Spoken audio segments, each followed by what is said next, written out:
If you've been around this channel for a long time, you'll know that I've always enjoyed diving into the insanity that Kickstarter offers from time to time, just looking at some of the more outrageous product pitches. And today someone sent me this Kickstarter pitch claiming that it's the worst one the site has ever seen, to which I rolled my eyes and scoffed like an anime villain. The horrors I've seen on that site, I'm like a war veteran of cringe with PTSD, just remembering things like the Air Umbrella and Michael Superbacker, God bless. But I still decided to take a peek, so I dusted my shoulders off and decided to dive in, and interestingly enough, it is very bad. I don't know if I'd call it the worst. It's pretty awful, but I don't know if it's the worst I've ever seen. But I thought it would be still fun to dive into it, because this kind of content's something I haven't made in a while, so it'll be a nice little blast from the past for your ass. There's more truth in here than what we're reading in the papers. Observe the millennials, the YOLOs, Generation Y, or why the fuck not, thinking they are special because mom and dad and their fifth grade teacher told them so. Armed with participation trophies and branded apparel to encourage superiority. I think with just the first 15 seconds, you can immediately get the vibe behind this pitch. It's trying to suckle off of the cock of the Andrew Tate tough love formula, where it's like, everybody is a sensitive snowflake in today's society. Generation Y? More like Generation why the fuck are you still a bitch? Participation trophies out the wazoo, no one knows how to be a man anymore, no one knows how to think for themselves. Everyone you see is an NPC, just a zombie sleepwalking through life. Don't be like them. Buy my coffee. Like, he's immediately doing exactly what he's upset at the rest of the world for doing, being pretentious. That's this entire ad. Just some pretentious douchebaggery. Newsflash. We all got the fucking memo. We see straight through your crap. Exhibit A. Look at the self-proclaimed artiste over here. Looking like a lumberjack from the 1800s. Low-budget lumberjack. Pardon me, huh? Jiminy Christmas, have you ever seen a lumberjack? How does this guy look like an 1800s low-budget lumberjack? He's clean-shaven with slicked-back gelled hair. What are you talking about? It's just all around one of the weakest insults he could have squeaked out of his mouth there, because it sucks shit through a crazy straw. Not only does he not look like a lumberjack, but if he did, you're giving him a compliment. Lumberjacks are cool. The number one image that immediately gets into people's head when asked to think about a masculine man is a lumberjack. Like a fucking grizzly, bearded man oozing testosterone out of every pore in his body, chopping wood. That's like the quintessential man stuff, not drinking coffee from Kickstarter. He's trying so hard but failing to be a bully. And I feel bad for all the actors in this pile of dog shit, because all they do is stand there and let him go around and insult them. And they're not even insults, like, he's just really bad at it, but it must have been so uncomfortable, because I know they had no idea what this gig was going to entail, but they already showed up on set and were getting paid, so they just said, we'll let it rip. And it was probably extremely hard to not laugh at this guy being so bad at making insults. I bet he's never even held an axe a day in his life. And what are these? Even your blindness is fake. Do you think your tattoos make you a coffee connoisseur? You realize that your devotion to non-conformity actually makes you conform. It's hypocrisy and flannel. What are you yapping about? Do you think your tattoos make you a coffee connoisseur? Where is that coming from? What delusional dimension is your brain inhabiting? Come back to reality. Come back to us. I have tattoos, and I don't drink coffee. It's not like people get tattoos because all of a sudden it's going to make them a coffee expert or something. I don't know what tree he's barking up with that thought process, but it is confusing, to say the least. He's just blabbering on about some nonsense mumbo jumbo and trying to, like, insult the people around him. Now, all of this is to sell his coffee, which is supposed to be the world's strongest coffee, which I guess he may have succeeded at, according to his Kickstarter page. One 12 fluid ounce cup of his coffee apparently contains 702 milligrams of caffeine, which is more than the other competitor, Death Wish, at 660. Over 700 milligrams of caffeine in a single 12-ounce cup is absurd. The Panera Bread lemonade wouldn't kill you as fast as this would. To put in perspective how much caffeine that is, if you consume 1,200 milligrams of caffeine in a pretty short period of time, you are likely to experience caffeine toxicity, which can be fatal. So if you drank 2 cups of his coffee, it'll just send you straight to heaven to meet your maker. You'll sail into Valhalla with insomnia coffee being the thing that killed you. What an embarrassing way to go. Why would you ever want a 700 milligram caffeine beverage? At that point, just do meth. Meth would actually be safer and more healthy for you than drinking his coffee. That is so mind-boggling. But you don't give a fuck about individualism like flannel fuck over here. No. You're a clone. With enough creatine, protein, and self-loathing to keep your arms inflated and your dick shriveling. He's been keeping an eye on that Insta slut's ads for a while now. I think I saw him whimper at it. The insecurity he's projecting with this scene in particular is just pathetic. Like, beyond embarrassing. This should not have made the final cut. This should have absolutely been scrapped ASAP. Oh, look at you. Drinking protein shakes, taking creatine, making your wiener shrivel up. What are you talking about? That's not what happens. He's just drinking protein shakes and taking creatine. That's not going to have any effect on his pee-pee size. Like, his penis is the exact same size, but now he is an overall more muscular man. More than you. Oh, all that self-loathing. You must be doing it because you're not comfortable in your own skin. You should be like me. No muscle mass and drinking 700 milligrams of caffeine every hour. And with my insomnia coffee, huh? That's what you should be. That's what a real man does. Drinking coffee to wash away all the pain and sorrow. Not lifting weights and drinking protein, idiot. And you were looking at sluts or something. He is just genuinely so bad at this shtick. Because he's just choosing things that are good. Being a lumberjack, being in shape and taking care of your body, and trying to portray them as a bad thing somehow, like, it makes no sense. He is actually horrible at trying to get across this, like, tough machismo, drink my coffee kind of thing. My coffee will make you a real man. Not like this guy who lifts weights. Speaking of, behold, the voice of the common man. She's studying a magna cum laude in absolute fuckery. Purebred vegan. Drove down here at a Mini Cooper. Hit a dog on the way. If it wasn't a child. But don't worry. Daddy will pay for the dent. Stop taking relationship advice from misspelled Facebook posts. You need to realize no amount of Instagram followers, no amount of Twitter likes or retweets are gonna make up for the fact that you don't have a personality. Ugh, it's so cringe. Going into like this edgy fanfic about this girl now. Oh, you hit a dog, or maybe a child, on the way here. But your dad's gonna pay for the dent. And then he goes with the cliche, no amount of Twitter likes or Instagram followers is gonna make up for no personality, you harpy, harlot. Oh, it's so dumb. It's so fucking dumb. Like, the actors, I can't believe they're actually able to keep it together. Maybe this is like the 40th take, so now they're just like tired and they're just doing everything they can to get the fuck out of there. Because there's no way you wouldn't be breaking character here laughing at the cringe.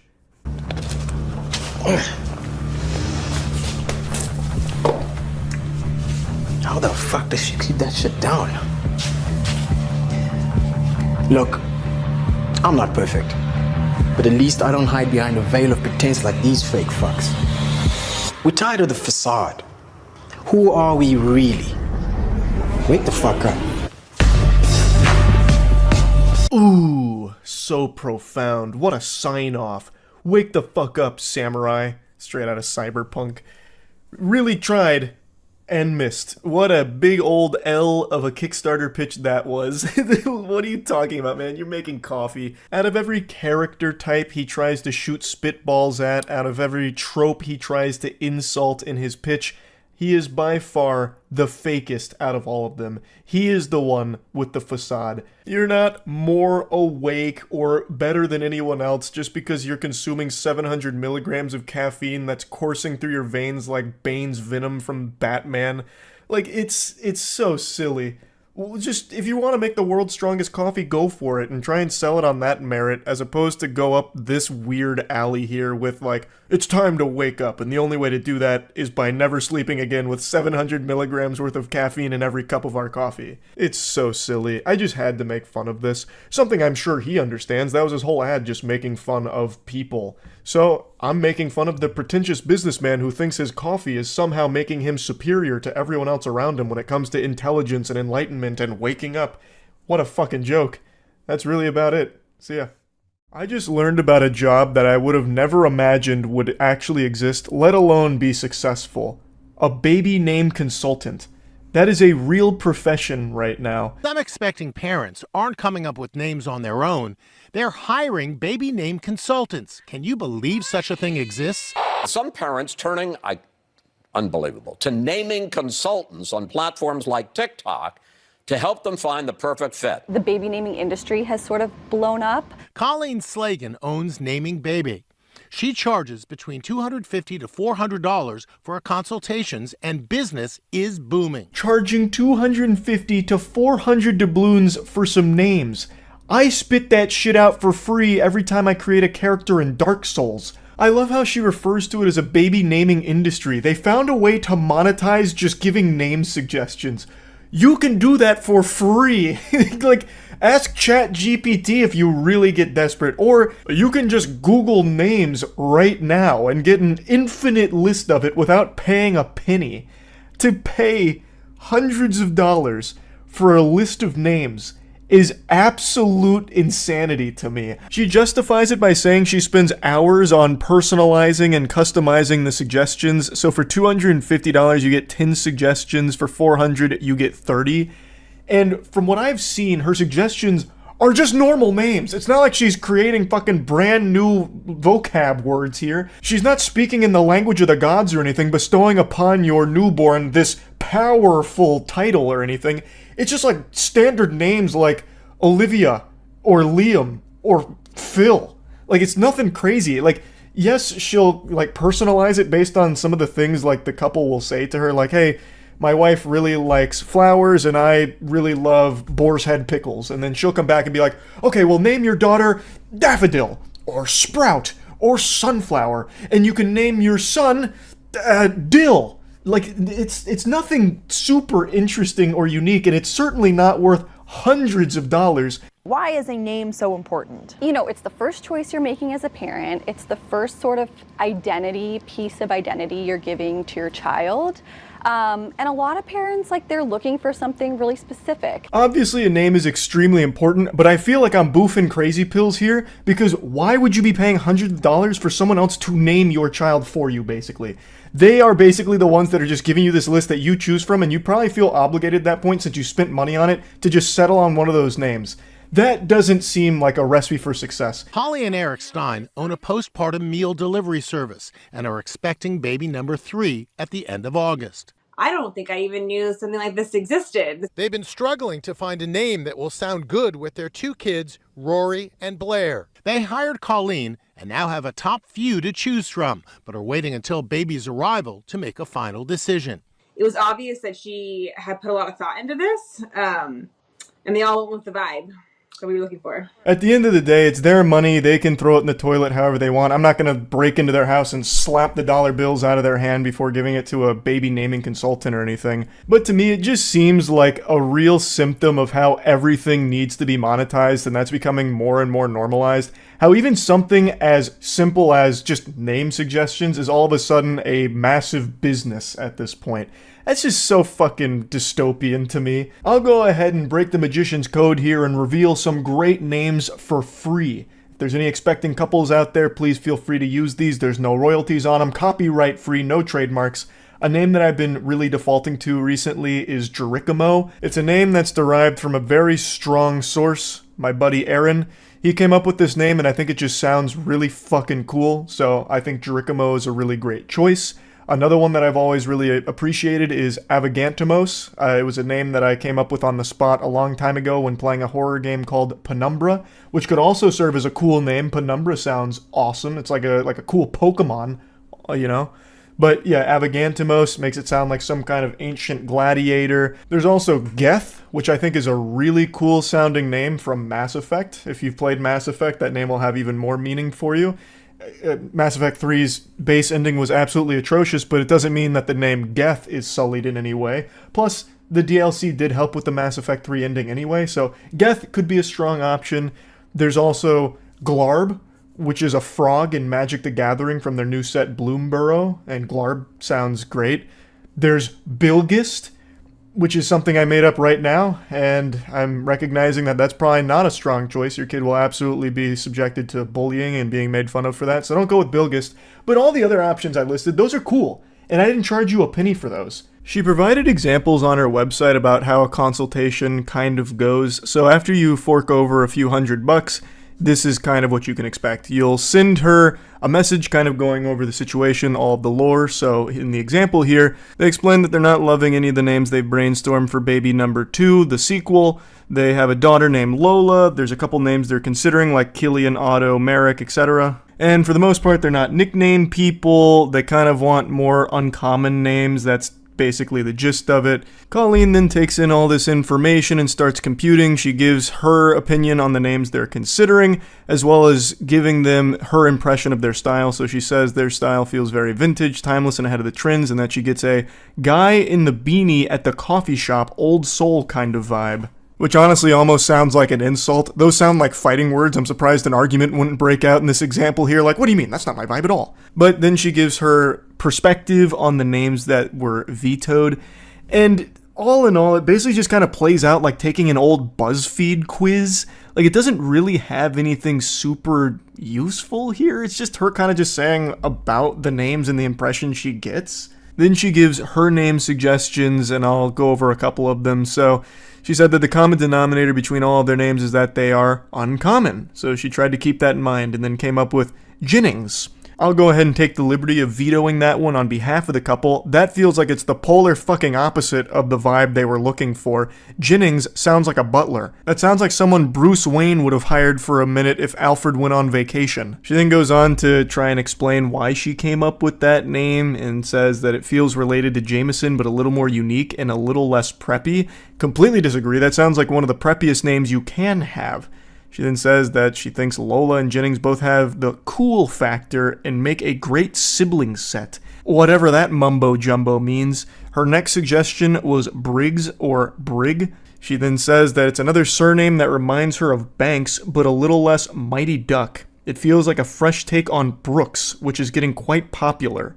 I knew a kid growing up named Brig, Hard G, which I actually like better, though more likely to be mispronounced. Surnames that end in an S have a slightly preppy feel, but Briggs also brings a lot of Western feel to add a little grunge to that prep. I like how she says that names that end in an S have a slightly preppy feel, and her previous suggestion was a name that ended in S and said that it felt less preppy. So that feels like a bit of a contradiction there, but I'm not a professional baby namer. Maybe I'm just not familiar with the subtleties and the nuance of baby naming consultancy. The example ends with her giving a couple other names like Hugo and Remy and closing by saying, I hope that this baby name consultation has given you some food for thought and either helps you feel more sure of one of the names on your list or has given you some new ideas to consider. Happy naming. I'm guessing this is where the communication ends? Like this is where they cease contact? I'm not really sure how this works, but I was looking up if you get a refund if you don't like any of the names that she suggests. Or if you can request additional names for no extra charge if you just didn't like any of the first batch. And I can't find anything on that. I don't know if I'm just missing it on her website. It's kind of set up in a weird way. But just imagine paying $250 for 10 names and you don't like any of them. What a huge, colossal waste of cash right there. I feel like you should be able to give your input on it and see if like maybe you two can come together and iron out like the perfect name. Because hoo-wee, if you're paying $400, I would expect that you and Colleen here would really work hard to pinpoint that motherfucking name. That's a lot of money to get suggestions that maybe you don't even like. So I can't find any information on what happens if you don't like the names, but I still think that this job is such a weird one. This is something people do for free and should be free. You're just asking for naming suggestions. Why are you going to be charging hundreds of dollars for that? But anyway, just had to talk about this a bit. That's it. See ya. I know Thanksgiving's right around the corner, but I'm too excited. By golly, I tell ya, I can't wait, so I'm serving up the turkey early. So I hope you've brought your appetite, because here comes the choo-choo train open wide. I'm feeding you something very wacky today. This week, 2 Arizona school teachers lost their jobs after some of their OnlyFans content they were producing leaked. And it wasn't so much the existence of the OnlyFans itself, it was more so the fact that some of that content was filmed in the classroom that the woman teaches at. Her name is Samantha, and she was an 8th grade science teacher by day, but by night, she was a penis professor. And she filmed videos with her husband where he would just fuck her in the classroom that she teaches at, just reducing a holy dojo of education to a simple cum dumpster. Now, in response to all of this blowing up, she's come forward with another video, but this time she's not getting her ass spread open, she's spreading her side of the situation. So, she has this video that explains why she did all of this, as well as going over how everything unfolded, and I'd like to share that with you all, as well as going a bit deeper about the situation, because it's maybe even a bit more than wacky. This is starting to teeter on the edge of being pure silliness, even, I dare say. I created content at the beginning of the summer in order to earn extra money on the side to help pay for our basic necessities that our salaries were no longer meeting. So she starts by explaining that teacher salary, especially in Arizona, is dog shit. And you'll get no argument from me there. Teachers get paid in popsicle sticks, basically. I think their salary is laughable compared to the work they're expected to do and how miserable the job can be. You make more money boosting League of Legends accounts every other weekend than you do as a full-time teacher. It's fucking ridiculous. I think it's just sad.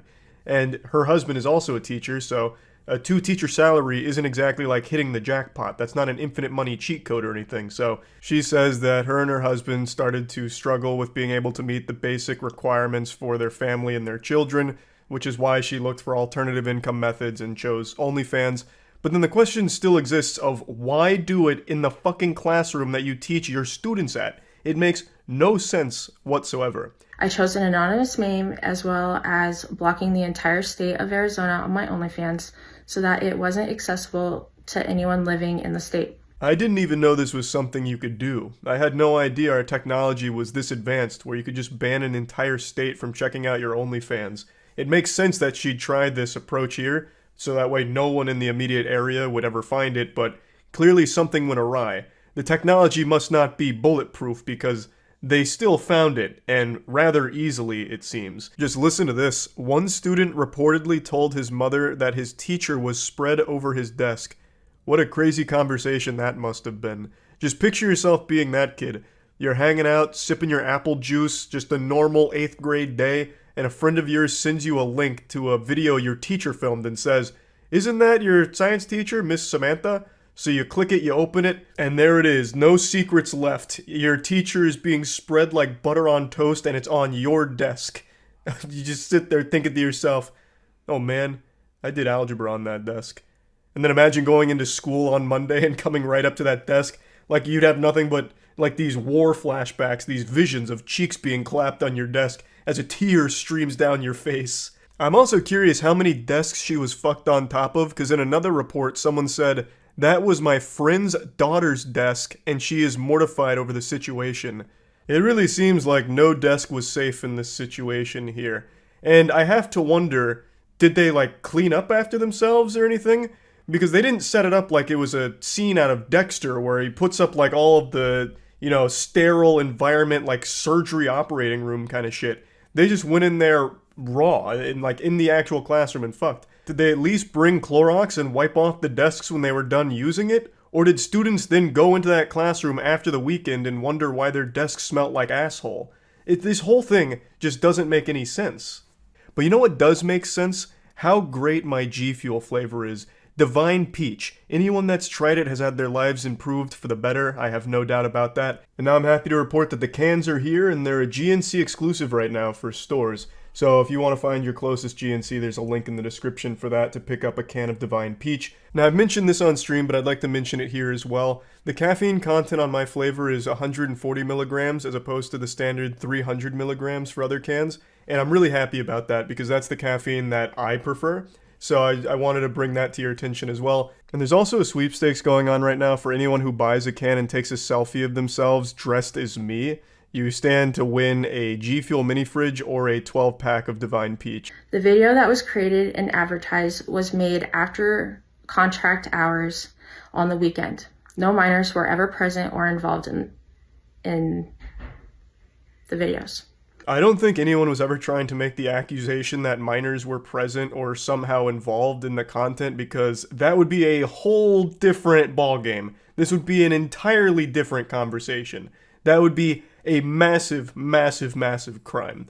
Now, what people are saying is even though minors weren't present, the fact that you're using their space for adult content is a problem, obviously. So although there's no kids there, like Junior's not knocking on the door to the classroom, "Miss Samantha, I've got my extra credit homework." "Oh, jeepers!"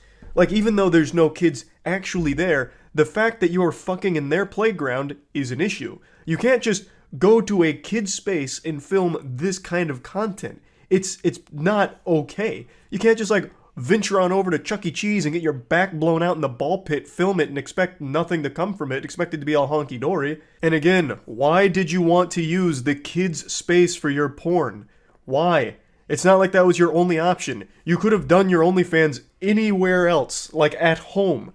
Why did you take it and film fucking porn in the space that you teach children? It is so fucked up and weird. And also, I'm sure all of you have realized this by now, but after school hours and on weekend doesn't necessarily mean there's no kids on the campus.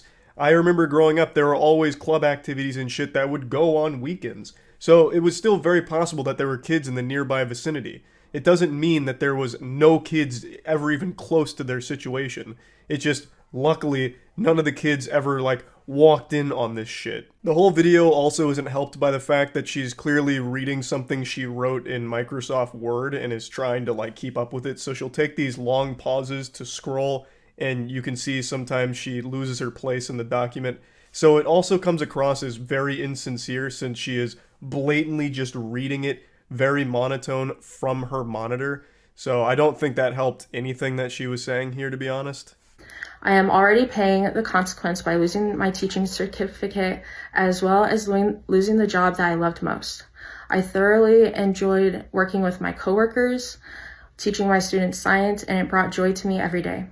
Looking back at the situation, I wholly regret creating the video in the classroom after school hours. But I felt trapped in my financial situation, and I felt this was the only way that my family would be able to survive. Really? This was the only way, the only option? Having your husband give you the Big McThankies from McSpankies in the classroom you are a teacher of. That's the only way your family could survive? How? And why couldn't you just film yourself getting fucked by him at your house in the safety and comfort of your own house, in private, away from everyone else, and certainly away from the area that kids go to learn? Jesus Christ, if the whole idea was to sell a fantasy to perverts about a school teacher being fucked on the job or whatever, why not just set that up at your house? Just get a little desk, a TI-85 calculator, and a ruler, and then still have your husband give you the business there, away from actual schools. Like, it just seems like a no-brainer. So yeah, overall, a pretty wild and wacky situation. Again, I do understand teachers do not get a fair salary. Their pay is pathetic for what they do and how important teachers are. They're like probably one of the most important jobs, and yet they make no money from it, basically. So I do understand the financial struggle, but that doesn't excuse what Samantha and her husband did here. All of their actions fucking in the classroom that they teach kids at is despicable and sick. So it's no excuse for their actions, but I do understand that the teacher salary is terrible. And yeah, that's about it. So yeah. People are more gullible now than they ever have been in the history of this species. That is just a fact. People are throwing away any level of thinking and rationality just to believe in the most outlandish garbage imaginable and just falling victim to every scam you could ever possibly drum up. 3 days ago, the stupid man's genius, Terrence Howard, went on Joe Rogan's podcast, and Joe Rogan only piped up for 13 minutes out of this 3-hour Arkham Asylum debriefing. That's 13 minutes worth of speaking from Rogan here. The rest was Terrence Howard brainwashing idiots into thinking that he's some kind of enlightened genius. For almost a decade now, Terrence Howard has gone on this international mission to convince the world that teriology is the future. That's what he calls his logic language. Teriology. Let that just marinate in your noodles up here for a second. You're believing in a guy who's fucking preaching about teriology. So, there already exists so many people that have broken down everything Terrence Howard is wrong about in the teriology logic language system. I'm just going to focus on his biggest one. 1 times 1 equals 2.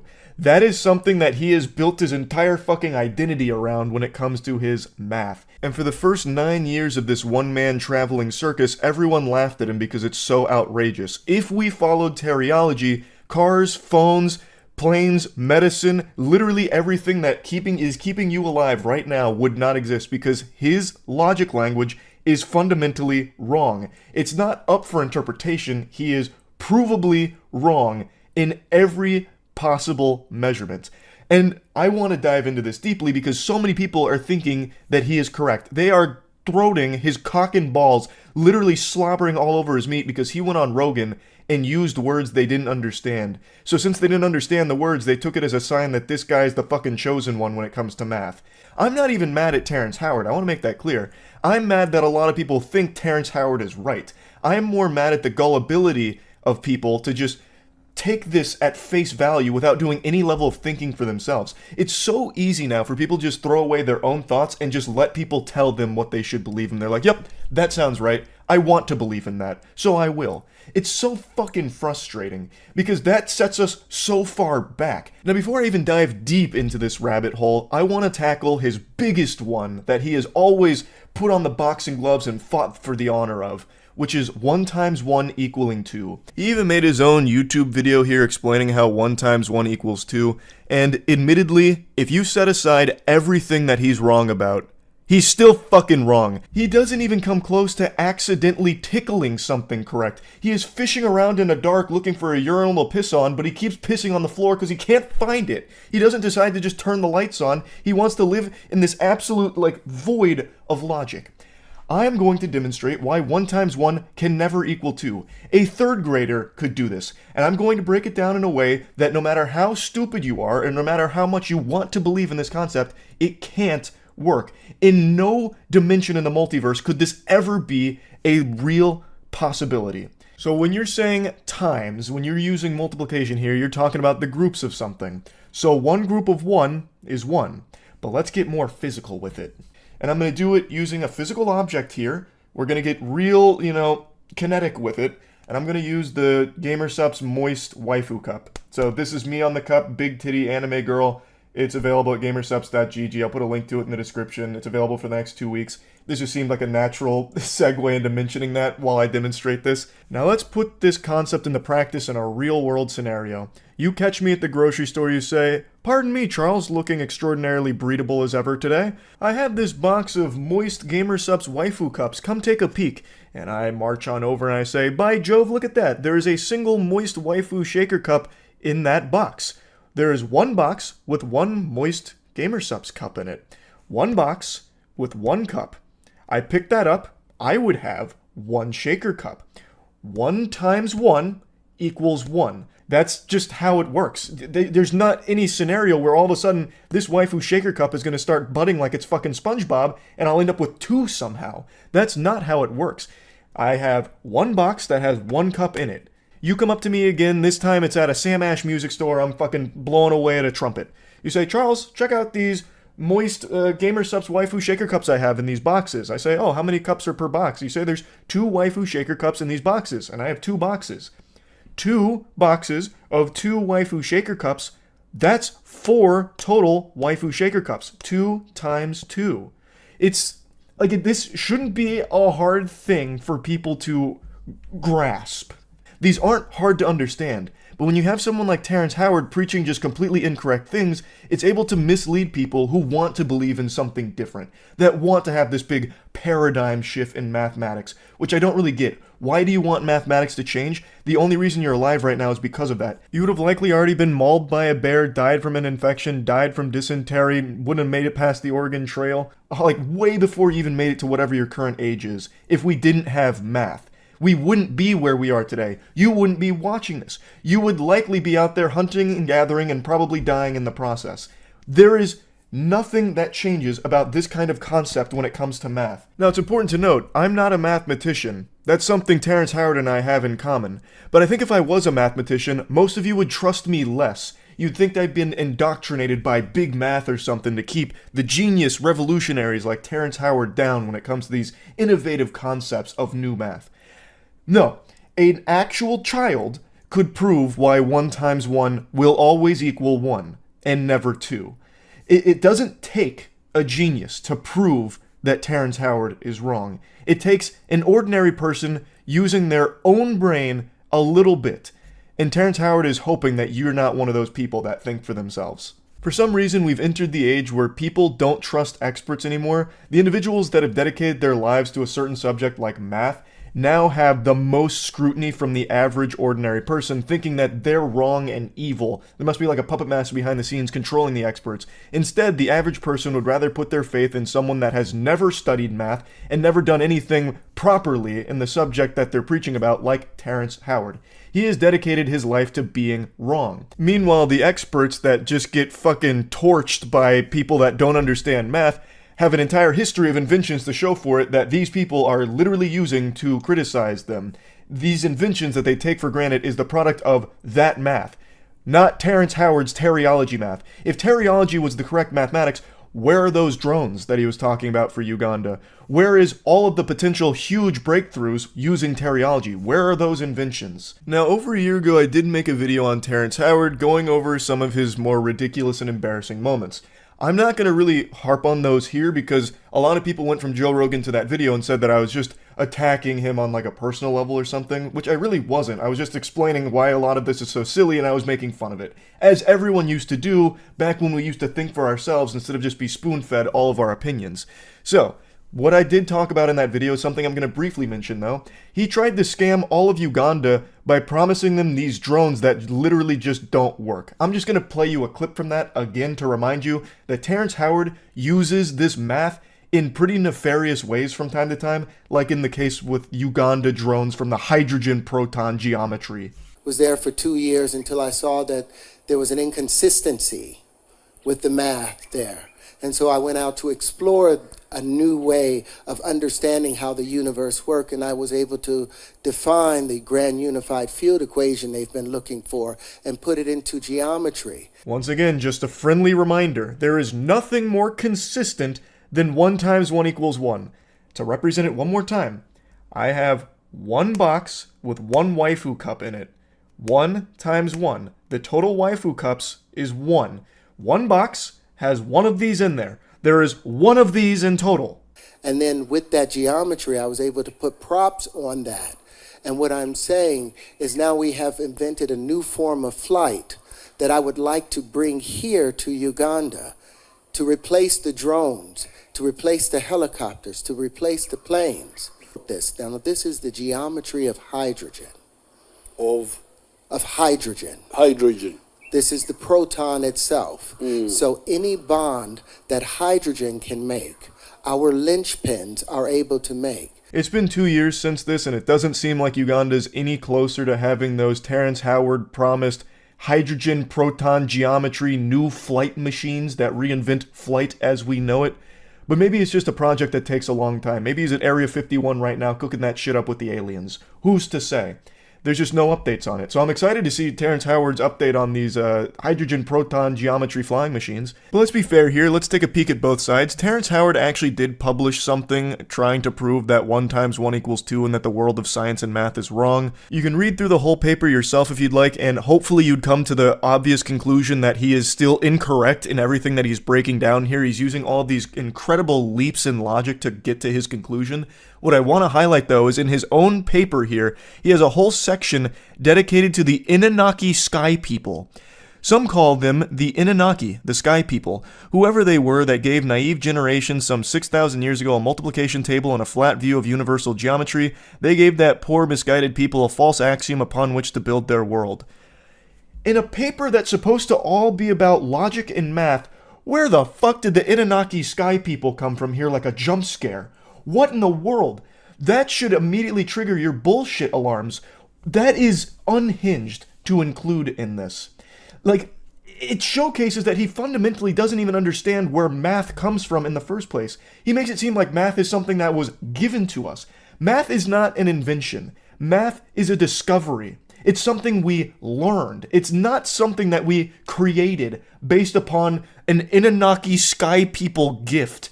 A ruse from the Anunnaki. Also, I love how he can just slide in whatever nonsense he wants without any type of citation or proof behind it. Oh yeah, this is all based upon what the Anunnaki gave us 6,000 years ago. Well, trust me, I know. I was there, actually. I saw it. Terrence Howard, I'm immortal. I saw it. I was actually there during the trade of the Anunnaki geometry and the naive generation 6,000 years ago. That's how. That's my proof. That's my evidence. Like, people just take what he says and just run with it. Like, oh, that's great. And like, they ignore it. Like, on Joe Rogan, he had a whole section dedicated to how he can remember his birth. I was inside my mother's womb. And I was about maybe 6 months inside the womb. And I'm like, okay, don't forget I'm here. Okay. Don't forget. You go to sleep. You wake up again. Now something's moving in front of you. And you're like, oh, that's my friend. But I had a different name for it. I didn't know it was my hand. But I knew I had a title for it. Go back to sleep, all of those things. Then ultimately you get ready to come out.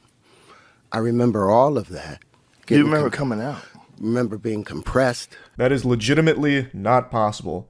There were some doctors that weighed in on this because a lot of people were like, this is incredible. He truly is like this super genius. He even remembers being in his mom's womb. You can't. You actually can't. You don't even start storing memories in your brain at those stages because it is still developing. So they're not fully developed. Thus, those parts that are responsible for memory storage and memory retrieval aren't there yet. You can't. And you certainly wouldn't be able to recall them. Now, a couple doctors did say that in very rare cases, you can recall some feelings, which is why if you had like a traumatic birth, that could play a role in your life later on. Like, you do form memories as a baby, but due to infantile amnesia, you can't recall them. So the memories you're forming are things like your mother's face, shit like that. As a baby, you do form those memories. You can recall your mom's face, but as you grow up, you are never going to remember those moments. You can't. Except in like extraordinarily rare cases, which don't have a ton of documentation surrounding or proof around, but there are a couple of cases where people do claim that they can. But in Terrence Howard's case, not even those extraordinary circumstances go as far as him, where he's remembering in the womb and saying to himself, don't forget, and then giving a name to his hand. That's just ridiculous. And then he says that the proof of this on Rogan is that when his wife was pregnant, he'd shine a light on her belly and then play music. And he did that for like a week, and then he stopped shining that light and playing the music, and then the baby's hand pushed on his mother's stomach. That was his proof that Terrence Howard remembered everything in his mom's womb. Once again, a complete misunderstanding of the things that he's fucking talking about with it. And there were a lot of people that said like, oh, that was a really weird section, but he was right about everything else. Why are we ignoring things like that? That is not something you should ignore. That is very clearly a red flag in the logic and the person behind the logic. It's ridiculous. Like, they're like, oh, no, he was definitely weird about the whole remembering being in the womb nonsense. But he was totally right about gravity not being real. Like, disproving gravity, he fucking nailed. And 1 × 1 = 2, absolutely on the money with it. Been saying it for years. It's so ridiculous.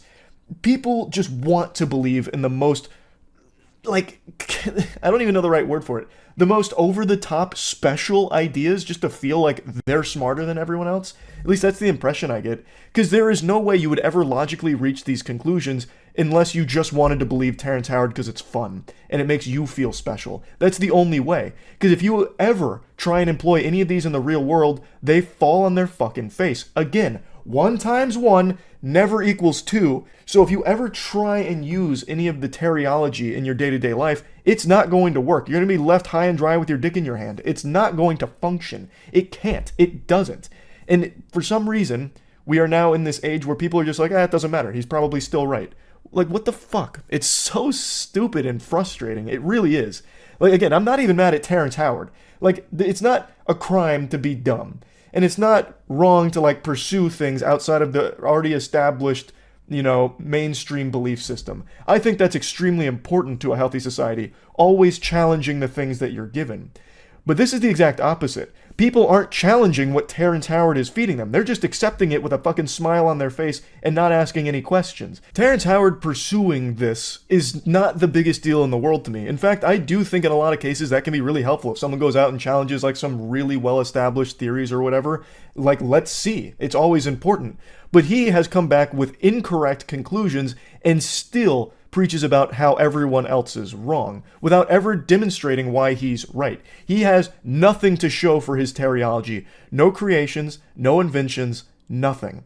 So it should immediately right there stop for him and be like, okay, you know what? This was, a fruitless endeavor. I didn't get anything out of this. Maybe the math that we have is correct and is consistent because look at all we have to show for it. Look at all of this around us. We are surrounded by the product of mathematic breakthroughs. And Terrence Howard's math has nothing like that. So it should have come back like, okay, it was worth a try, didn't happen, we move on. And then he could have gone into different avenues to pursue more knowledge or more discoveries, but he hasn't. He has locked himself down to something that is completely false, and he's taking as many people with him as he can. And I think that shit sucks. People need to stop just taking in other people's perspectives as their own and start actually just thinking for themselves and putting into practice the things that they're being told to see if they make sense and if they're right. That's it. I mean, that's really about it. I'm not going to keep droning on about this. It's just so fucking frustrating. That's it. See ya. Thief falls through store ceiling twice.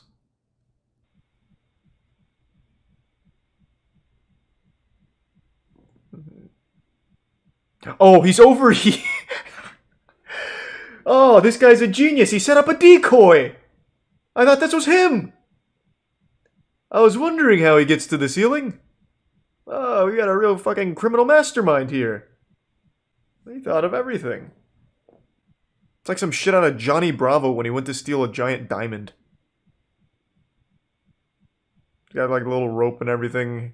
I just don't get it though. Thank God for that rope, am I right? A nice slow descent. What's the point? He's clearly robbing the place. Look at all the good loot he's walking away with. Or maybe he just wanted to try out his rope. I'll see if I can break into this place with my rope, fuck it. Oh, he's trapped in here. This man's hatching so many plans, and every single time he thinks of one, it almost immediately doesn't work. But he's on to something now. Unfortunately, the title spoils what happens next, but I like where his heart's at. He's hatched an idea and he's acting on it. I can't imagine where he falls through next. Why would you climb up here and then go this way? Oh, I see. He never even made it onto the panels.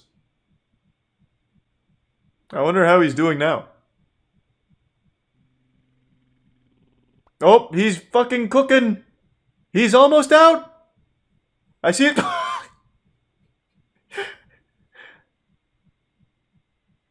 All right, we were close on that one. I think one more time, and we should be free.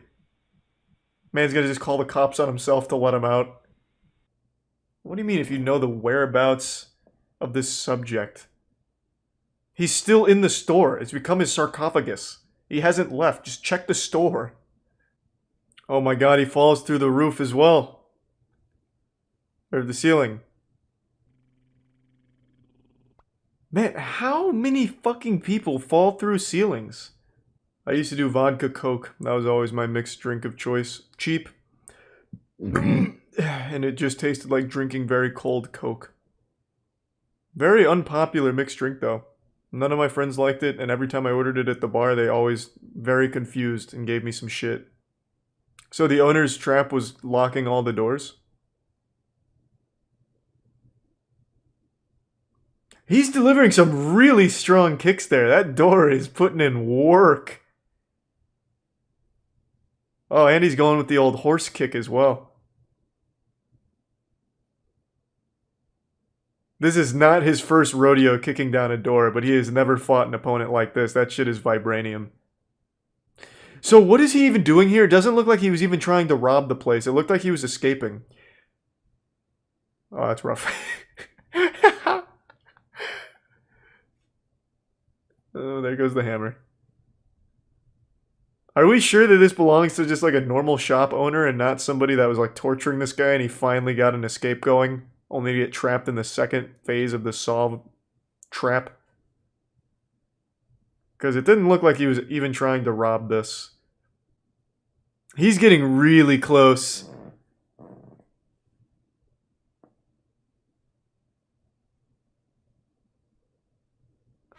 I think that was a really fucking dumb plan.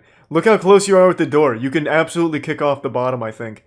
I don't think you'll get through the deadbolt, but you will definitely bust the bottom up. Crawl through it. Can't believe he hasn't torn his Achilles yet. Oh, and now he's just going to pop his shoulder out of place. Very good, very good. The panic is really setting in. Next he's going to just take the hammer and start hitting himself with it. I don't understand. Is he running out of oxygen or something? What is happening? That leg is going to snap any minute now. But I'm sure he's resourceful enough to find a second means of getting this open. Wait, is this one of those push locks where you push it up and pull it to the side? Has that been there the whole time? Oh my fucking god. To be fair, I also didn't notice it. But I'm also not looking at the door in person. I see he's still not free, though.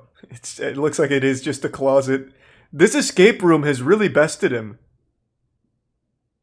God, did you just live here now or something? Holy shit, how long is this video? Oh my god, he's dehydrated, starving to death. I haven't been looking at the date up here. Is it changed by like a week or something? What's going on? Man's deteriorating. Oh, that was easy. Hey, what's up, pussy? Should have locked the cop in. That would have been a big brain move, but there's obviously another officer over here. That would have been like some mastermind shit, though. He just tucks his legs forward a little bit. This officer becomes trapped and he just has to take on one guy. It's like some GTA RP kind of shit. No, there's clearly two cops is what I'm saying. Chat, Jesus, you would never succeed as a fucking villain. A, cops don't respond to calls alone. There's always backup. And B, he was clearly talking to somebody over here while the officer was behind the door. Long John Silver tier list. So that's actually something we were kicking around as an idea. But legitimately doing a Long John Silver's tier list, like trying all their food, would probably result in Matt or I being in the hospital in intensive care. I don't think there's a single like Long John Silver's fan in the world. I don't think it exists. Right now, in chat, is there anyone here that eats at Long John Silver's? Start there. Not even do you like it. Do you eat there ever? Overwhelmingly no, with a couple of liars sprinkled in there about eating there often. I know you're lying. I feel like Long John Silver's is probably some kind of money laundering front to some degree. I don't think it started that way, but I think it's become that, because I don't know how they're still in business. Every Long John Silver's I've passed for the last decade at least has been completely dilapidated in shambles, and yet somehow it's still here. And nobody eats there. I ate there once and almost puked, which is exactly what I'm saying. Like, I feel like if we did the Long John Silver's tier list, it would end in some kind of catastrophic illness. I'm actually going to look it up. How popular is Long John Silver?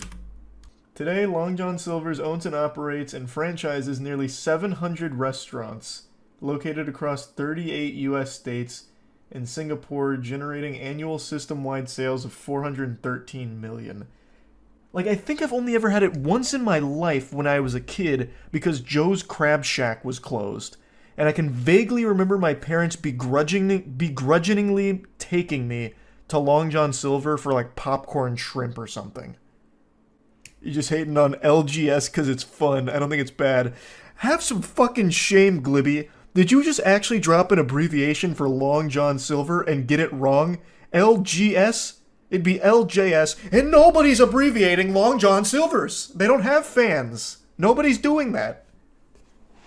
That's how I know you're lying. You didn't even get the fucking imaginary abbreviation correct.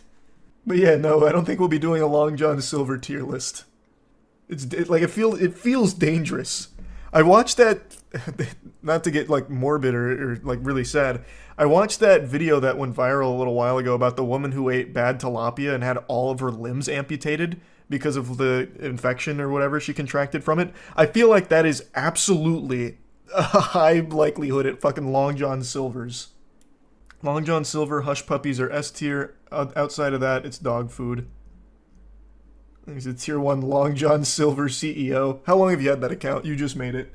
Yeah, you created 2 minutes ago. Don't even try and like gaslight me into thinking there's real Long John Silver fans. Thanks to Resub Swift. I can see when you made the account.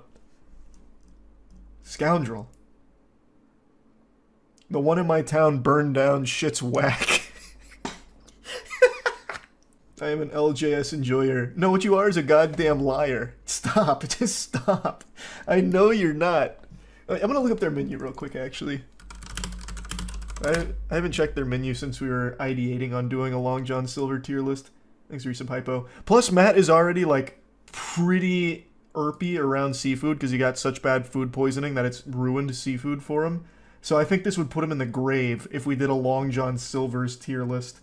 Man, I love this. I go to the... This website couldn't be more sad. I go to their website and I scroll down to go to their menu, and on and on their promotions, there's one item: cheese bites. It's the only thing they seem to be proud of. They have this whole promotion section, but there's one thing for cheese bites. Nothing else. It's not a very large menu. That's good. I'm glad they didn't make like a massive menu like Cheesecake Factory for this. LJS review win. I'm not memeing. I'm actually fucking afraid to eat at Long John Silver. I'd eat their chicken, but then defeat the purpose because they're a seafood place. But I would be terrified to eat this. This is like the idea I had a while ago to do a gas station food tier list and just try like the most revolting old gas station food that just exists in those fucking hot dog spinners forever and never gets changed out. And then we watched that Chubby Emu video on botulism contracted from gas station nachos, and I canned that idea ASAP. Immediately, I put that one on the shelf. Surprised you eat seafood? You're picky? I'm really not picky. I literally eat anything. I will actually eat anything. There's foods I obviously like more than others, but when it comes to Long John Silver's, I actually feel like I am risking life and limb for it. Like, it feels like I'm gambling on my health. My parents met working together at Long John Silver. Probably because there was nothing else to do. Like, there's no customers. They'll just hang out, talk to each other, fall in love. Bond. That makes sense. The way you describe Long John Silver makes it sound like they catch fish from the septic tank. They probably do. I have never seen an LJS that's in good condition. Maybe it's a Florida thing, I don't know. Every LJS I have ever seen in my life looks like a house in Minecraft that got hit by TNT. God damn it, now I'm tricking myself into, like, wanting to take the risk and trying it. Last time my dad ate at Long John Silver over a decade ago, it forced him to get gallbladder surgery. The food is dog food, but root beer is peak. Also, the one near my house burnt down and rebuilt. God, it's like Hydra. Why are we even talking about this? I forgot why this came up. Oh yeah, someone recommended a Long John Silver's tier list, and that's something that has been like something we've been ideating on at the headquarters for a while, but just are afraid to do because it's so gross. Do you think it's actually worse than Burger King? It's not fair because I hate Burger King because I eat it and it always sucks shit. I haven't eaten Long John Silver's because I'm afraid of it. It's like the boogeyman of fast food to me. In my head, it's like the worst thing you can eat, but I haven't actually eaten it to compare it to Burger King. Check out their Big Catch meal. It's absolutely revolting. It's so bad health groups called it the worst meal in America and said that it's basically a heart attack on a hook. I love the name Big Catch. Okay. LJS Big Catch, huh? Long John... This was in 2013, so this is when people still accidentally ate there. Oh my god, this looks awful! Long John Silver's Big Catch is worst restaurant meal in America, says CSPI. I don't know what this is.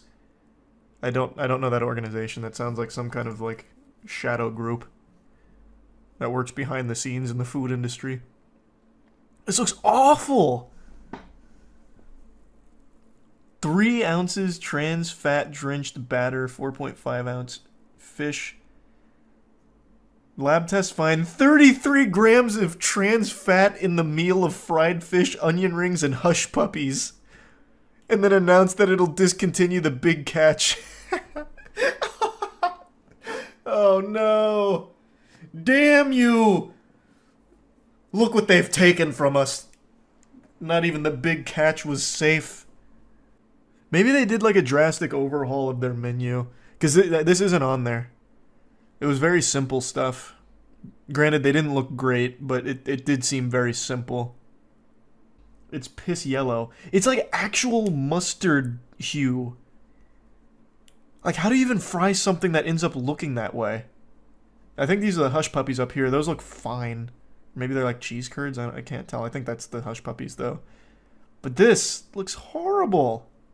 I love this sentence. Today, the CSPI formally notified Long John Silver's CEO Mike Kern that the chain will be sued if it continues to use partially hydrogenated oil in its deep fryers, and if it continues to misrepresent both the amount of fish in the meal and nutrition information for the side items. Long John Silver's is one of the very few reasons why I don't eat seafood to this day. I had it as a child in California, and I had it as a teenager in Florida. I won't be eating it as an adult. It sounds like a punishment. Like, eat your vegetables or your next meal will be at Long John Silver's. The kid just fucking starts housing it. No, not there! Please! A White Castle tier list would be so much safer. My dad loves White Castle. So I'm very familiar with White Castle. What are they using? Plastic fish? No, it'd probably be healthier if they were using plastic fish, though. Again, this was 2013, so maybe they're in a much better place now. But even still, I'm fucking afraid of it. How about a Chili's tier list? I don't know if I've said this before, but I'll say it now. I say this, like, to my friends. I think Chili's is, like, the best food you can get if you're aiming for that ballpark of quality. So I put Chili's in the same tier as, like, all the other ones, like Applebee's and all that. Chili's blows them out of the water. Chili's is so far above the competition in that genre, it's not even fair. Like, why would you ever go somewhere that's not Chili's if it's an option? If that's, like, where the tier you're trying to stay in. Long John Silver doesn't even want you eating there. When's the last time you saw a Long John Silver commercial? Great question. Do they even advertise anymore? Oh, also the comments from 6 months ago. I saw a video claiming nobody goes to Long John Silver's and it's mainly a money laundering operation. I've never been. Here's a Long John Silver's commercial from 2021. Is their slogan Fish Yeah? It is. Long John Silver Fish Yeah. Yeah, they definitely don't aggressively market themselves. For good reason. The less people that go to their establishments, the less chance of a lawsuit from like an inadvertent foodborne death. If you search Long John Silver's fire on Google, you're greeted with dozens of separate LJS locations that have randomly burnt down. Well, there's also just so many of them that I imagine just pure numbers game, that's bound to happen. Like, I bet McDonald's probably has the same phenomenon and Burger King and all that. I don't think it's exclusive to just LJS. The city says the fire was quickly put out, but not before it caused fire, smoke, and water damage. Luckily, nobody was inside. Alright. So that was a month ago, so it looks like this shit's burning down all the time. It's been too long since I've watched a Nick Bolton infomercial. I probably don't have to explain to you who Nick Bolton is unless you're living under a fucking rock. He's like a real Avenger, like the Captain America, but in reality. Nick Bolton is the most decorated G.I. Joe soldier actor in all of commercial history, earning himself over 5 Bronze Stars, 10 Silver Stars, and 60 Purple Hearts, starring in 4 commercials advertising all kinds of tactical utility devices straight out of Batman's laboratory, such as the tactical lantern, the tactical shaver, the tactical sunglasses, and what you're about to see, the magnum opus, the tactical flashlight. It doesn't matter what tactical situation you find yourself in because Nick Bolton has got you covered. He's got a gadget for any kind of tactical situation that may arise in your life. I'm sure he'll soon come out with a tactical butt plug. Everybody has a flashlight, but can your flashlight do this? Yes. Yes, it can. That's kind of the whole point of a flashlight, to shine light at something. So before we really get into the commercial, I just want to say Nick Bolton unironically has one of the most American names I've ever heard. That is so fucking patriotic. The only name more patriotic than Nick Bolton would be something like Frank Hamburger. Now I want to give a little warning here because this commercial goes pretty fucking hard. I'm giving an epilepsy warning. If you do have epilepsy, you might want to skip the next scene like 5 or 6 seconds here. Because Nick Bolton doesn't believe in epilepsy, I suppose. If he can't taste it or fuck it, it doesn't exist to him. So it's just like a full-on strobing moment here that's just disorienting, and I imagine for epilepsy would be a problem. So just giving a warning there. They do it again, and I'll give you another warning later into the video, but just a little heads up. Or how about this? The Bell & Howell Tactical Flashlight can. Similar to flashlights used by elite military units, the Bell & Howell Tac Light can do things no ordinary flashlight can do. I like how they hype this bad boy up. This tac light is used by the world's top soldiers with at least 5,000 confirmed kills, and then the person they show on screen is wearing a hoodie and pantyhose over his face. I also really like this idea that it's going to stop a burglary just because you shine a flashlight at somebody. Maybe it would if the burglar is really shy. But I mean, couldn't you get the same effect by using any other flashlight or even just yelling like, hey, you're breaking into that shit over there and I'm watching you do it. This is a problem. I'm going to call the police. I don't think it's necessarily the tac light that's striking fear into their boners like, fuck, I was going to keep breaking into this, and if it was a normal flashlight I would, but I can tell that's a tac light. I can tell from the luminous flux that that's definitely a tac light. I'm fucked. I got to get out of here. My goose is cooked. It's so bright, it can be seen up to 2 nautical miles away. And if that something that goes bump in the night turns out to be someone... Spoiler alert and quick warning, they're about to use the strobe effect again like you're stuck at a fucking obnoxious nightclub, so just another epilepsy warning. Only a tac light has a super bright strobe that can stun and disorient would-be attackers. Yeah, far be it for me to question the experts here like Nick Bolton, but I can't imagine a flashlight is the best tool for self-defense. Like, that strobing thing would be annoying for like 1 second maybe, and then you're back to normal. It would only be effective if the burglar happens to be epileptic, or if the burglar happens to be one of the ghosts from Luigi's Mansion, and you also have a vacuum nearby to help. There's just no world where shining a flashlight at a burglar should be like your first means of defense. That should be something where it's like, shit, I misplaced my baseball bat with the nails in it. I can't find the shotgun. What do I have in this drawer? A flashlight. Fine. And then your next thought should be, I'll try and beat them to death with the flashlight, not try and like fucking stun them with it because of the strobe. Like, it's just not gonna work. It's a terrible idea. Unless that flashlight has the same intensity as, like, the fucking sun, you're not gonna get anywhere with this tactic. That's, like, downright dangerous advice to try and advertise this as, like, a self-defense tool. A car battery will stop working in sub-zero temperatures, but even getting frozen in a block of ice couldn't make our tac light stop working. Oh, that is fantastic news. Wonderful. I've been looking for a flashlight that I can hibernate with in a block of ice. And it'll keep working when fully submerged in water, even 212-degree boiling water. Excellent for those tactical situations you find yourself in where you're inside a volcano and need a flashlight. This bad boy will keep on working. It's tough enough to survive getting run over by a Humvee. Try that with a regular flashlight. I don't care how indestructible this tac light claims to be, I guarantee Nick Bolton could break it in the palm of his hands with those fucking meaty, red-blooded American bear claws of his.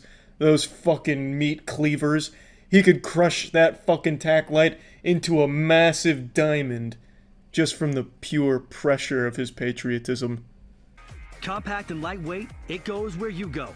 So you can feel safe in dark places at night, or just have the right light for emergency situations. What else? 5 preset modes. It's made of high-grade aircraft aluminum. The bulb lasts 100,000 hours.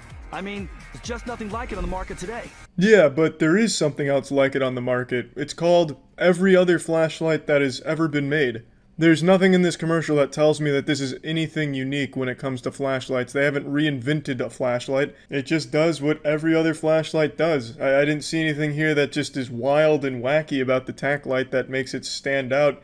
Unless, like, when you shine the light, it calls Nick Bolton's hotline, his direct cell phone, and he'll come and beat the ass of whoever you're shining the light of. Or, like, when you shine the light, it calls in an airstrike if you use one of its presets. But I didn't see any of that. It's just a normal flashlight. So, I mean, yeah, pretty cool commercial, though. Can't get enough of Nick Bolton. That's about it. So, yeah. There's no better way of starting your morning quite like a nice bowl of spaghetti and an extremely goofy story about a Miami teacher showing a 4th grade class a horror movie about Winnie the Pooh basically being a cannibal. It's an extremely weird story I can't wait to dive into. So, apparently he showed them this movie by accident. I don't know how you make that kind of mistake, considering the movie's title is Blood and Honey. Like, I don't know what he thought that meant. Like, maybe, you know, blood of Christ. Maybe he thought it was very religious. I have no clue. But even when he played the film and the kids were asking him to turn it off, he refused to. So it doesn't really sound like an accident to me. This sounds like some kind of weird, nefarious prank. Like, I don't know if this is an Impractical Jokers situation where he had someone in his ear telling him that he had to play the entire movie to the classroom. I have no clue. But this is a movie I actually made an entire video on because of how shitty it is. So I can promise you, even if this wasn't played for a 4th grade class, anyone this movie is played for will be begging you to turn it off.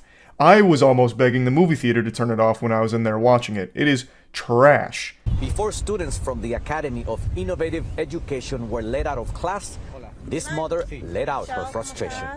I feel completely abandoned by the school and Michelle Diaz reached out to CBS News Miami.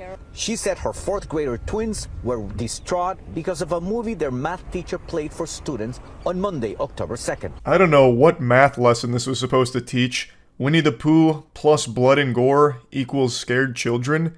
Even if he didn't play the horror movie, I feel like why would you even play Winnie the Pooh for a math class? What's that going to really do? Just seems like he didn't feel like teaching that day, and he just happened to have Winnie the Pooh Blood and Honey on a DVD in his backpack, and he was like, all right, we'll let it rip.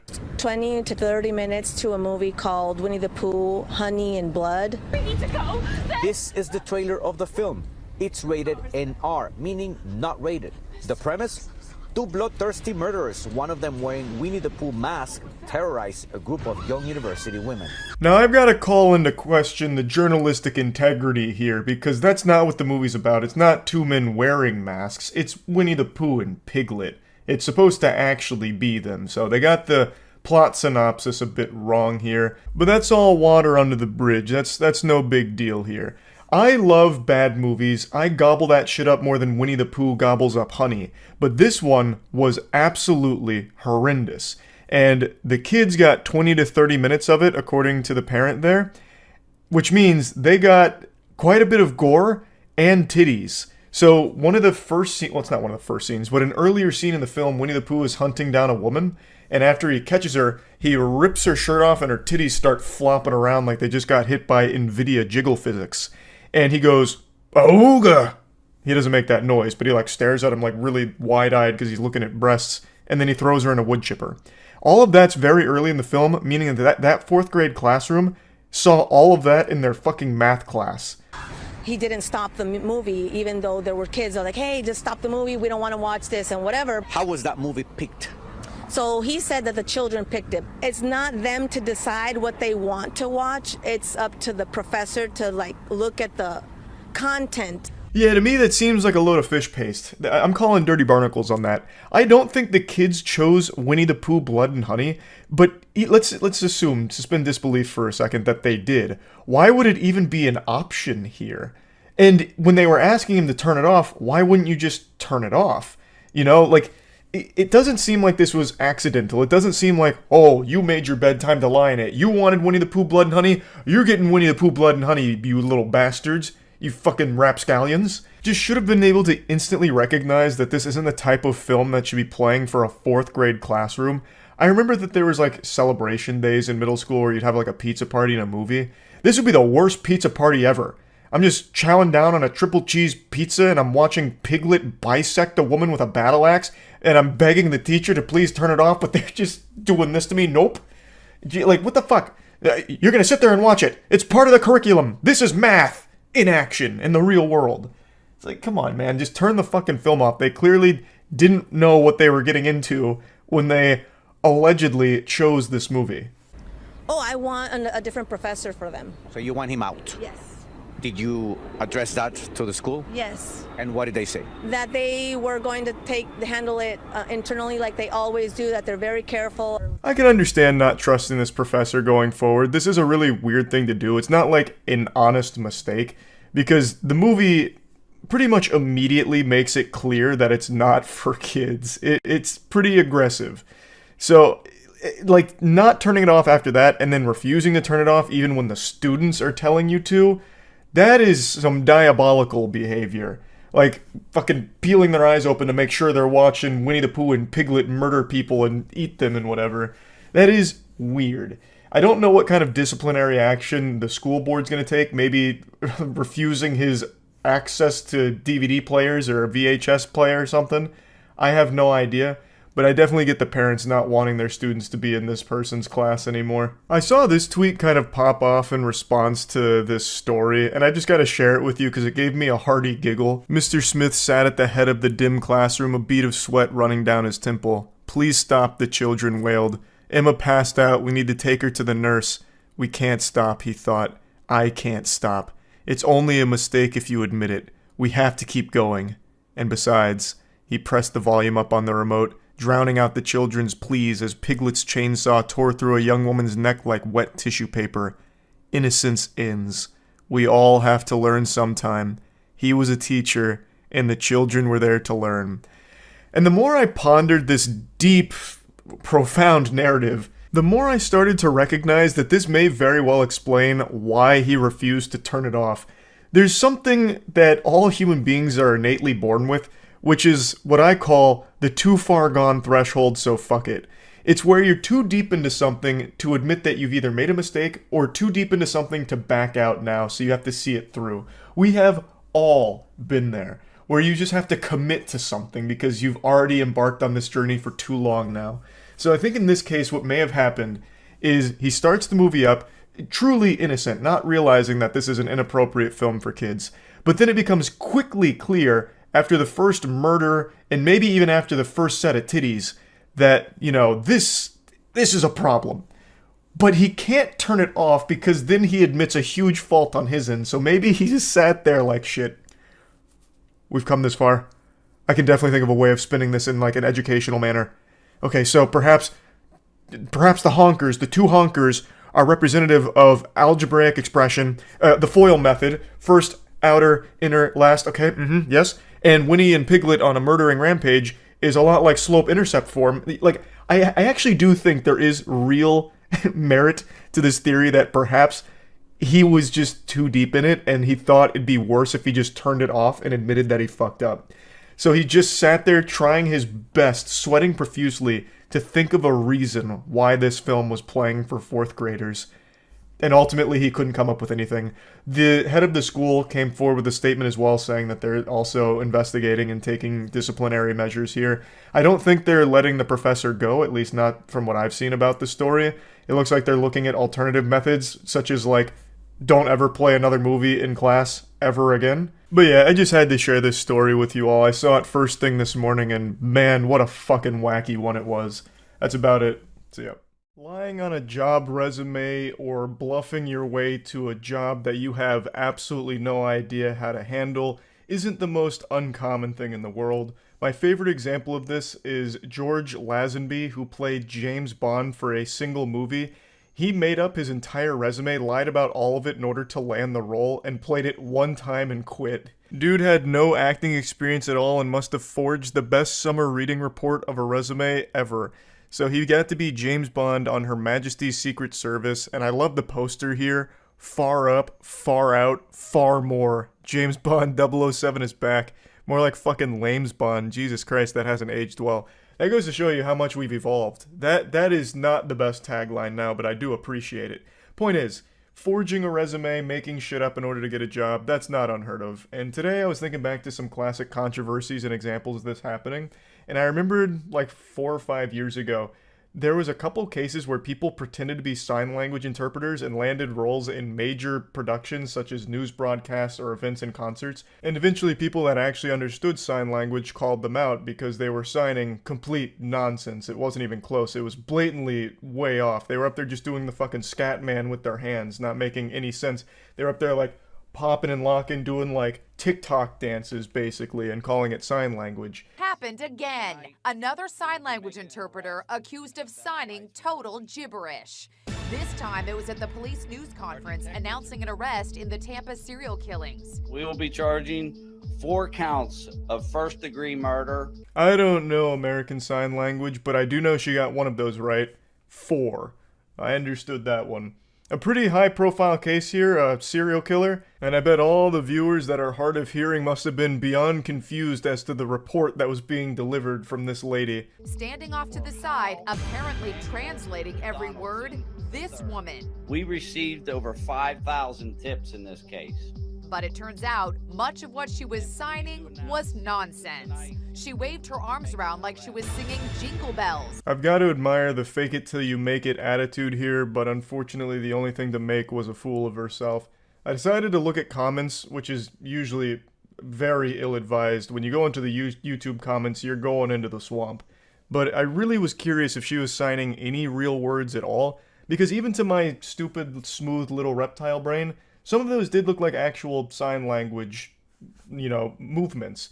And it turns out she was using some words correctly, such as kill and murder and arrested.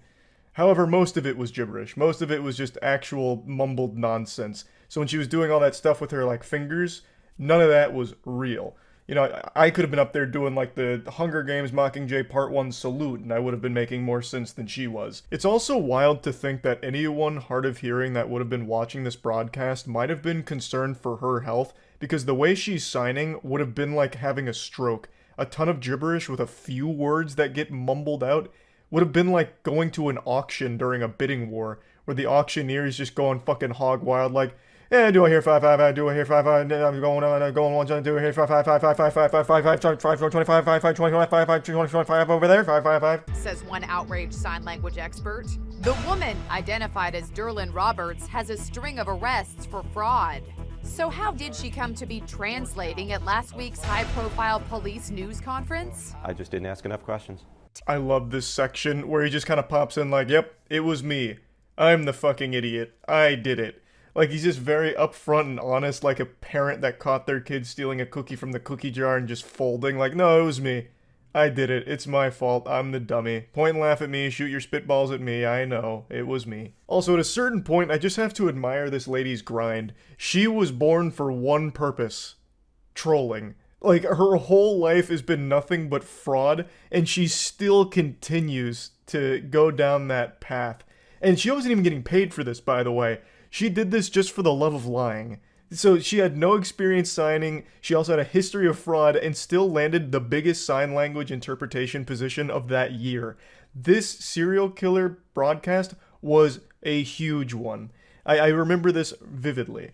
So, hats off to her that she's still able to keep performing at a high level of fraud. Tampa Police Public Information Officer Steve Hegarty told me the woman simply showed up out of the blue and offered her services. My immediate reaction was, I didn't call for a sign language interpreter, but that's great that we have one here. I let her in. Did this woman appear to know what she was doing? To the untrained eye, and that would include mine, I didn't see any problem. There's almost an art form for something being so stupid that it's smart. A plan like this, which at its core is just complete dogshit dummy, that it crosses over that event horizon into being genius. This is something where no one's going to really question you, so she shows up like an angel. Hey, I'll be a sign language interpreter here, just so that way if anyone's hard of hearing and watching this, they can get the information. Like, oh, that's so nice of you to offer your services. Can you prove that you can do it? And then if you don't know American Sign Language, you're not going to be able to pick up on like all kinds of moves with your hands and shit not meaning anything.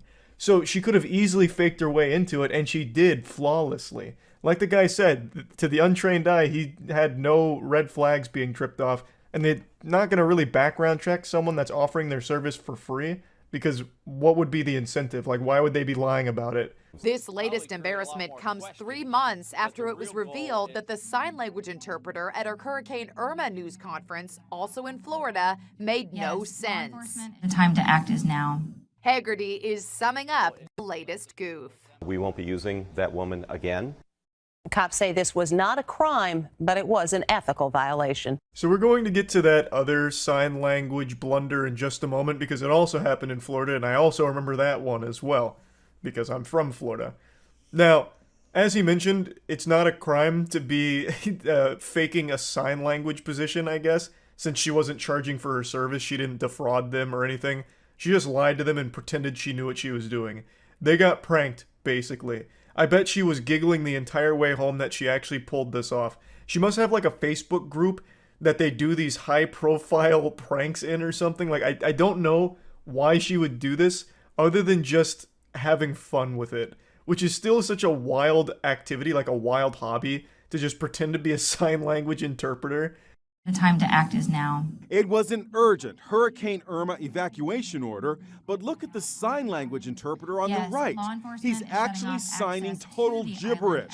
What's he really communicating to deaf citizens caught up in the hurricane crisis? Words like pizza, monsters, and the sentence, help you at that time to use bear hug. This situation actually has a lot more nuance compared to the last one. In the last one, it's like that Shaq meme, I'm unfamiliar with your game. I don't know why that lady pretends to be a sign language interpreter, especially when she's not getting paid for it. She does it just to make the whole broadcast silly and goofy. A mere mortal can't possibly understand her deep, complex motivations for why she fakes being a sign language interpreter.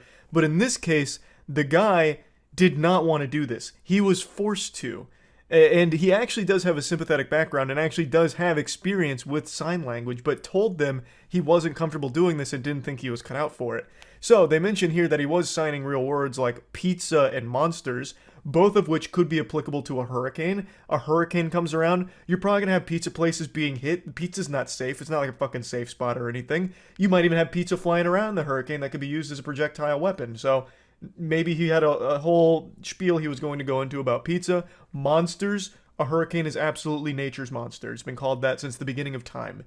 And then about the bear hug. You know, better hug your loved ones because you might fucking lose them in the hurricane. There's plenty of ways of spinning that where it makes sense. But point is, he was using real words and actually stringing together sentences. They just didn't fully make sense at all. Deaf actress Marlee Matlin posted, "This is outrageous." Please heed our warnings. The interpreter's name is Marshall Green. Officials in Manatee County asked Green to step in because no one else was available. His mom, brother Morgan, who is hearing impaired, and Morgan's fiancée Chauncey are coming to his defense today. This is where the plot starts to thicken. You can see where the narrative is about to get real convoluted and confusing here. So, they called upon him, like Batman with the signal in the sky, in order to be the sign language interpreter for the evacuation orders for Irma. That's a very serious thing. The evacuation for Irma was a huge deal. I got evacuated during Hurricane Irma. Now, luckily, I didn't see his broadcast, and I don't understand sign language, because if I did, I may have ended up just getting a pizza and writing it out, which may have fucking killed me. Who knows? But point is, they chose Marshall, saying they had nobody else to go to, so it was their last-ditch Hail Mary, desperate attempt to get some kind of sign language interpreter up there for the broadcast to relay the information to the hearing-impaired community. I don't know how they chose him. Someone must have just been like, hey, I saw Marshall do the fucking Vulcan salute at the office one time. Good enough, bring him in. Surely he knows sign language. He, told them he didn't think that he was able to do it, and they felt like that they needed him to. So he said yes.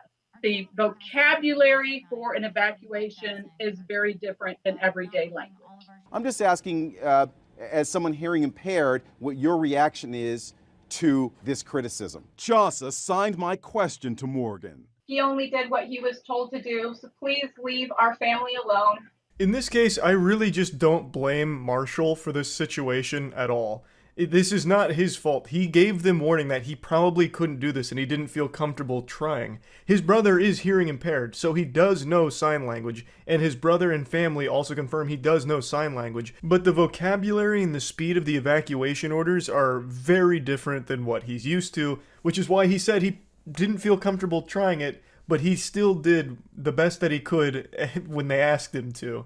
So I do really feel bad for him and the family here, because this is really not his fault. He didn't want to be there. He didn't lie to get there, and he didn't try to, like, fuck the whole thing up. But yeah, anyway, I just wanted to talk about these because they popped into my head this afternoon, because I remembered there was so much sign language controversy for like a year, where even outside of these two cases, a couple other sign language interpreters were revealed as complete frauds, and they were ones that actually traveled with bands and rappers where they'd like sign the songs, and it turns out they weren't even signing anything close to the songs. So the whole thing was just a wild little trend almost, and just want to talk about it. That's about it. So yeah. I just learned about a genre of content I never knew existed, and now I've become a huge fan of it. It's door-to-door salesmen posting their most embarrassing moments, just proudly posting their own L's as if it's like a report card to be proud of that's pinned on the refrigerator. It doesn't make any sense. So there's a few TikTok creators I was scrolling through today who claim to be a highly successful door-to-door salesman, but if you watch their videos, almost every single one of them is them making the people they're trying to close on angry, getting kicked off their property, and just generally never succeeding. And yet somehow that's supposed to serve as an advertisement for this product that they're selling to their audience, which is a guide on how to be a successful door-to-door salesman. It just doesn't compute in my little noodle up here. You're selling a course on how to be successful as a door-to-door salesman, yet every video you post is your failures. It doesn't add up. Like this equation, the mathematics, it's too advanced for me, I guess. Today we're going to focus on one test subject here, a very interesting specimen named Oliver. How to make $250 tomorrow in 3 steps. 1. Go to Home Depot, buy a squeegee and a brush. 2. Go knock doors and ask them if they want a price on window cleaning. Hey boss, how are you? Good. Have you seen us? No. Good looking guys, gray shirts? Yes. I don't know if you know Miss Palmer. I'm gonna take one step, I'll just show you and then I gotta run. We're just helping. We're not selling anything. Don't treat me like a dog, sir, I'm not. I'm just a hard-working kid. Right now, okay? I'm really busy. Get the f out of here. Okay. Now, when I initially saw this, I thought it had to be satire, like this guy's just taking the piss on door-to-door salesmen. But he's not. Oliver, his whole career is being a door-to-door salesman and trying to bestow upon us plebeians his sage wisdom when it comes to this craft that he's clearly mastered here. So if you read the description, the caption on the video, it says, you know, how you can turn it into thousands of dollars. And then when he's going through, like, the beginning where he's saying, you know, 2, and then he holds up 3. Like, it's clearly supposed to be a joke, but he really does this. This is his job. And he just proudly showcases these horrifyingly shameful moments here. There's very few people in the world that like door-to-door salesmen. That's up there with, like, telemarketing scams. Like, people don't like to just be accosted on their front porch by people that don't really take no for an answer. So Oliver embodies that entire belief system and tries to teach others as well.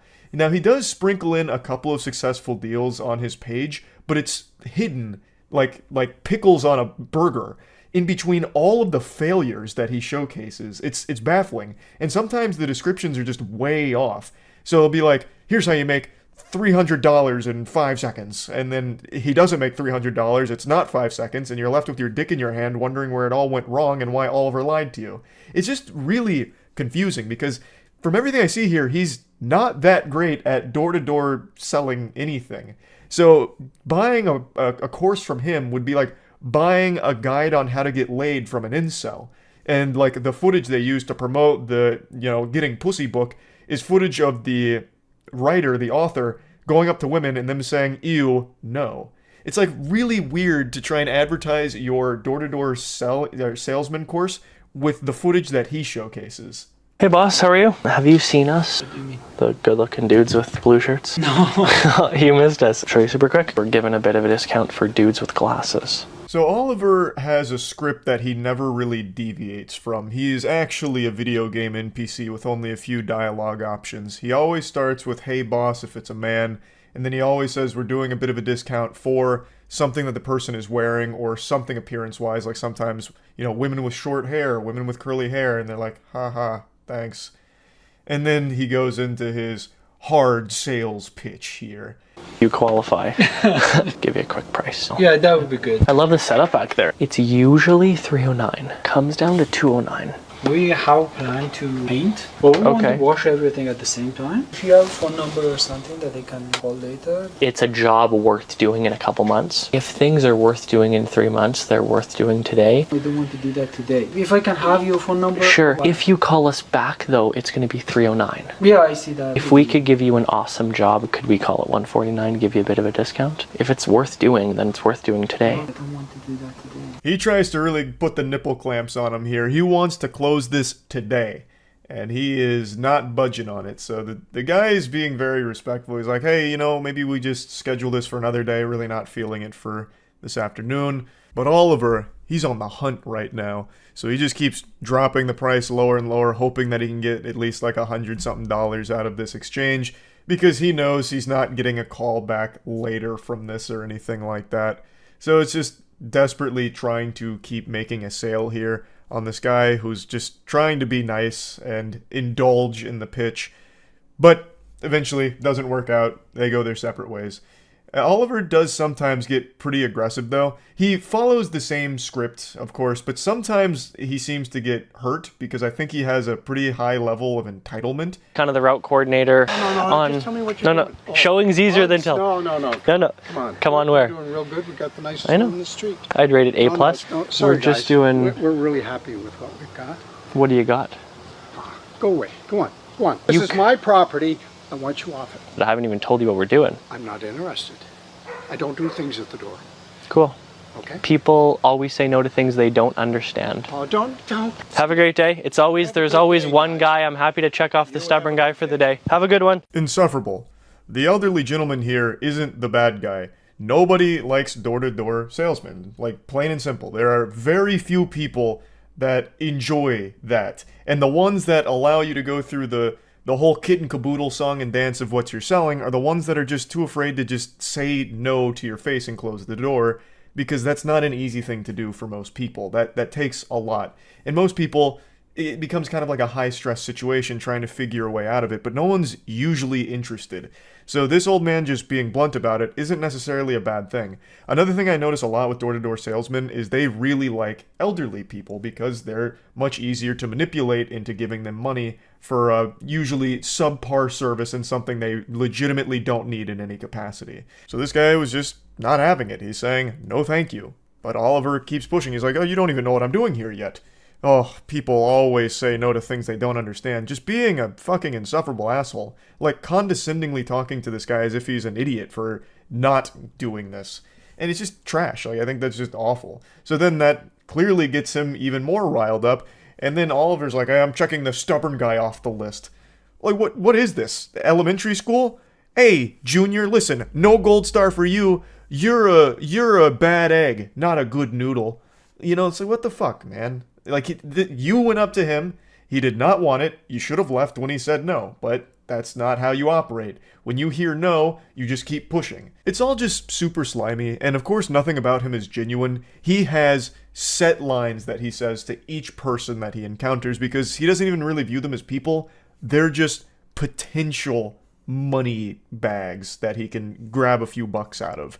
It's just, there's nothing good about what he does. And I also don't really trust his claim about being this guru salesman. And he claims that he's made over 9,000 sales. But I truly think that's just a meme. Based on everything I've seen here, I don't put a lot of faith in that claim at all. And then he even tries to post testimonials, at least in one of the videos I saw, where it was just like 2 Discord messages from 2 completely random people that are claiming that they're making, a couple $1,000s a day thanks to everything that Oliver's teaching them, and I feel like there's no fucking way. And we're giving a bit of a discount for people that are sitting on steps, which is coincidence, actually. Go around, count it up, just give you a quick price. It's okay, we do it every other year, and we have something we usually use, and this isn't our year. Is he as good looking as me? It's such a cringy routine, too. He always mentions himself being a good-looking guy almost every single time, too. It feels like a lot of insecurity here that's brewing up and that he's trying to mask with this, I guess, bravado, perhaps. I don't know. It's just so off-putting. So pretty much every time he knocks on a door or approaches homeowners at their property, he mentions like, hey, have you seen us? Like me, good-looking guys in this shirt? Well, here's our discount for, you know, ladies sitting on steps. Ha ha ha. I don't know. It's fucking awful. This did not lead to a sale, by the way. I'll spoil it for you. They were not interested, surprisingly. I call it 125? Sorry, I don't think it's in the budget right now. 125? Sorry. Okay. Thank you, though. The caption on this one literally says how to close deals, and he gets a drive-by rejection. So he's talking to her at the door, wasn't working out. She then comes back around and says, nope, still a no, sorry, basically. And yet he still says how to close deals, even though, like, if you watch the video, he doesn't close the deal. He gets the door closed in his face, fundamentally. Like, she didn't, like, slam the door in his face or anything, but it was a no. I think that's probably enough clips here. I just find this to be so fascinating to hype yourself up as a guru of a craft, but then all of the evidence you present of yourself being that guru contradicts it, because it's mainly failures or just being misleading. Now, like I said, he does have a couple of successful closing deals here that he posts videos on, but I wouldn't even say it's the majority of it. I'd say it's like pretty even between failures and the deals he closes. And keep in mind, these are only the ones he films. I feel like he's filmed every single successful deal he's ever had and has only posted like half of his failures. So it's probably like a ratio of 500 failures to one person who just finally gives in after being pestered enough and says yes reluctantly to him. So it's not exactly the best ratio. I'm just spitballing numbers here, but that's kind of the impression I get. I just wanted to talk about it because I didn't even know this little genre of content existed, so I found it interesting. That's about it. So, yep. Have you seen the Scentbird CEO? She does a podcast with her eyes closed to talk to spirits and said Hitler wasn't bad. What? The Scentbird CEO does this. Wait. I know Scentbird. Yeah, wait, you're right. The Scentbird CEO claims to be a spiritual medium. Or, sorry, not a spiritual medium, a spiritual guru. The co-founder of the Netflix for Fragrance, Mariah Nuraslamova, has been moonlighting as a spiritual influencer. Comments on extraterrestrials, The Matrix, and Hitler have recently attracted negative attention. Your teeth are not randomly crooked, there is a spiritual meaning. Every little aspect of the tooth is a map, right? This sounds beautifully unhinged. You see they found a cave on the moon? Oh, we got moon troglodytes now? That's pretty cool. This is I can't find the clips anywhere else right now, so right now, completely reliant on the YouTubers here to bless me with this info. I want to see these readings. Version of the Matrix will be the default one. The 5th version of the Matrix is actively being incubated, and according to Maria, it's showing really good signs and is looking promising. Now there is a new version of the Matrix that's being currently incubated. The 5th version of the Matrix. Matrix and, 5? That one is showing signs of really good promise, so... Maria mentions having a direct... Wait a minute, I need to go to our website. There's a Matrix 5 dropping? This is Maria. She is the CEO of Scentbird, which I think many of you have probably seen through YouTube sponsors. They were pretty big on influencer marketing, from what I recall. So when you are inviting black into your body, you're not inviting demons, God forbid. You're not inviting evil into your body. You are inviting this moldable substance that contains all life inside, that contains all light inside, that contains the entire spectrum of everything. Okay, so she's about to cast a hollow purple. I don't really care about that. Where did she do, like, the spiritual readings, like where she talks about Hitler and everything? I don't need to know about her curse technique. I mean, I'm in the presence of an architect, of the Great Architects Council of Light, but sadly that is big. The case. That is that big. Automatically crushed while listening to her guided meditation for an ultimate womb detox. And whoa, an ultimate womb detox? Whoa, hey, hold on, I can use that. Hello, my darlings, and welcome to Our Sacred Universe, a podcast where we meditate together. I'm ready. Today I wanted to offer you a womb healing practice. Thank you. Our womb space is where we deposit a lot of our hurt, a lot of our pain, a lot of our suffering. But a womb space, or if you will, our sacral space, I is have something that. everyone has. I have and nipples, so Greg. Can you milk me? You, if you haven't checked out my book yet, No, hold it's on. I don't need the out. hashtag ads here. Just give me my womb needs a little bit of assistance here. Keep breathing in and out. Imagine I just have a full Using body the orgasm power from of this. your breath to ground and center yourself. Invite the healing vibrations of the universe to enter the sacred space of your womb. See, like, we skip a step. How do I invite the healing vibrations of the universe to fuck my womb or whatever? Like, what do I do? Like, how do I send out the distress signal? That's where these guided meditations always fall apart for me. Like, they make it sound like it's so easy that I can just call upon healing vibrations. Like, I'm not a shaman. Like, can you call it for me? Thanks for membership, Oz. Book a reservation. Yeah, what availability do the healing vibrations have in the universe? I imagine they're probably pretty booked up. Why are you detoxing your womb? It sounded helpful. If you're just tuning in, to give you context, this individual, Maria, is the CEO of Scentbird, which is actually a pretty big company, or at least it was. I don't know if it still is. And according to Chatter, the Scentbird CEO has found herself into some controversy because of this line of work, where apparently she was saying that Hitler wasn't bad through her spiritual guru sessions. And I'm trying to locate that, but I'm getting all, like, sidetracked here, going through these alternate branching paths in the visual novel. So I'm still looking for that, but it's such an interesting tangent. Big thanks to Opera GX for sponsoring this video. Opera GX is the browser you see me use every single night on stream. It's just my go-to browser, and it has so many features that I just really have come to know and love. Obviously, the one that I always preach about, because it's the one I'm most enthusiastic about, is the fact that Opera GX is not a resource hog like Chrome and other browsers. It is so lightweight but so powerful, and the GX mods that it offers are super fun, so you can really customize it to make it feel like your own and make it feel super unique.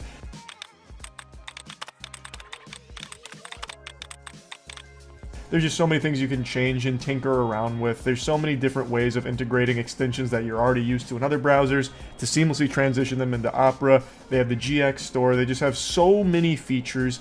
The hot tabs killer, forcing things to go from flashbang into forced dark mode, so you don't have to go to a new website and then just get blinded by a bright light. It's just the best browser, in my opinion. So, big thanks to Opera GX for sponsoring this. You can download Opera right now for free by clicking the link in the description. The dark truth about coffee, it is a toxin that darkens your aura? What? Coffee is bad for your aura? It also darkens our aura as it does.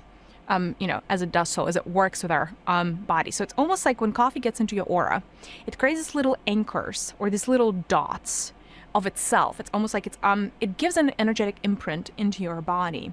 What? And though that energetic imprint is kind of what causes an addiction, because it's gonna. The energetic imprint is what causes an addiction, and it darkens our aura through that. How the fuck does it touch my aura? When you evolve. Okay. Over time, what ends up happening to your soul is you accumulate more and more light in your body. So you grow and expand, and you grow and expand by accumulating more light and kind of releasing darkness, if that makes sense. Over here, it makes so much sense, a lot of actually. things in your life are dependent on how much light you can hold within your body, especially if you're on spiritual path. For people that are able to hold on a lot of light in their auric fields, their spiritual gifts open up. Their abundance channels open up. Their talents open up. Essentially, like their higher selves come through, and then the body is considered clean. So your higher self is willing to inhabit more of your physical body. What is happening? And therefore, you will always have connected. You become a channel. That's a lot to process. She's blowing the lid wide open on what it means to be alive. Your higher self gave you this name for a reason. I mean, it's my dad's name. Is that the reason my higher self gave it to me? These are so interesting. I'm never gonna find the video where she's apparently talking about Hitler. I'm just gonna keep going down these wacky fucking titles. Why did my higher self name me Charles? Hello, my darlings. I feel like it's because it's my dad's This name. is Maria. The topic for today, Maria.com. All right, the mystery of the name. This is kind of a fun topic. It's not a mystery. That is It's what just we're not a diving mystery into. for like most people. I don't think it would be vowels and the consonants in the name, through the letters in the name, connects you to certain aspects of universal flow, universal energy, if you will. Huh? And because you're so attached, in a good way, to your name, you have a claim over those energies. Okay, I claim all of the energies of CHARLE and S. No one else can have them. That's my domain now, and I'm kicking everyone else out. Eliminate pain and heal a specific organ or part of your body. Teaching you how to use the Force. Are you a star seed? Yes. One thing that did come up, though, is called the Karma of Atlantis. It's time to release it. Here's how you can do it right now. Like, raise Atlantis myself? I can do that? Favorite YouTubers have promoted a brand that normally wouldn't show up on my scam/problematic radar scanner. Scentbird. Yeah, I told you it was a big thing. Told you that. That at least outwardly, because the CEO of Scentbird, Maria Nurislamova, stinks. Our bodies choose to miscarry children. Oh. It's not an accident that happens, it's a choice. If people were to align with their life purpose, we would see a lot less cancer on planet Earth. You could heal yourself from any disease. I don't care if it's cancer. I don't care if it's AIDS. It could be whatever. But you could heal yourself in a span of under 7 days. We're going to talk about the spiritual reasons for being overweight. Like, look at Hitler, who's one of the poster children for, like, being an evil person. Do you know how many millions of souls benefited from learning from the experience that he has created? So is he evil? Not really. I don't think so. Wow, Maria. Those spiritual sessions are sending you down the loony path.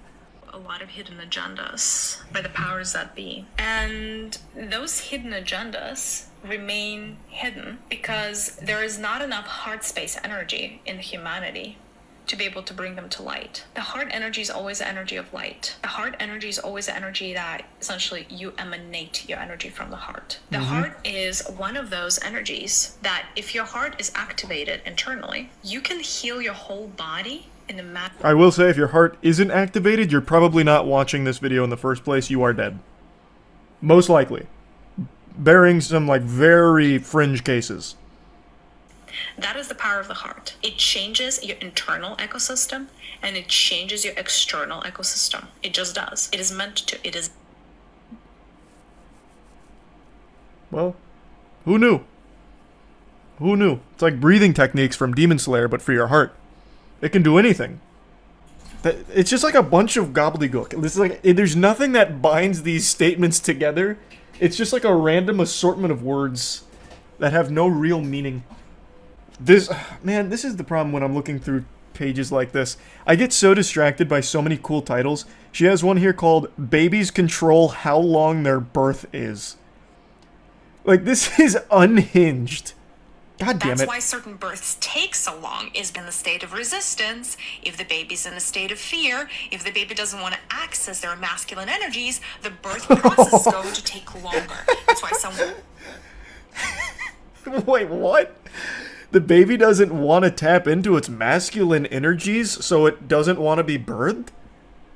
What the fuck? The baby comes out like scoops of, like, creatine. What in the world? Shit's not even born in amniotic fluid, it's just like a bunch of, like, trin. What is this? What is she talking about? This isn't even spiritual.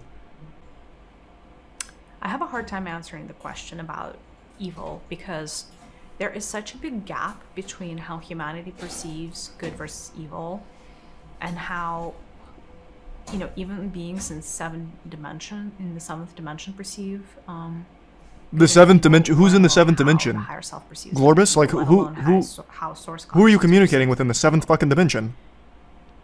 Stepping back, let's say your higher self wants to understand murder. Should be easy It's just to understand. a fascinating subject for your higher self. Okay. If it wants to understand murder, Jesus Christ. angle. So your higher self may choose to come as a victim, as the mother of the victim, as the father of the victim. Why? As the teacher of the victim. Why would it want to? So, based on what I've gathered, very limited exposure to her spiritual guru benevolence, it seems like she believes you are the product of your higher self wanting to be experimental. So when something bad happens, it's because your higher self is trying to learn about it. So here, she's using murder as an example. So if you are someone who gets murdered or associated with the victim of a murder, it's because your higher self wanted to be in that position. It was all predestined because your higher self wanted to be present for it, to learn about it. Which is the dumbest idea ever. That's actually the stupidest fucking idea. And by the way, like, look at Hitler. He's one of the poster child children for, like, being an evil person.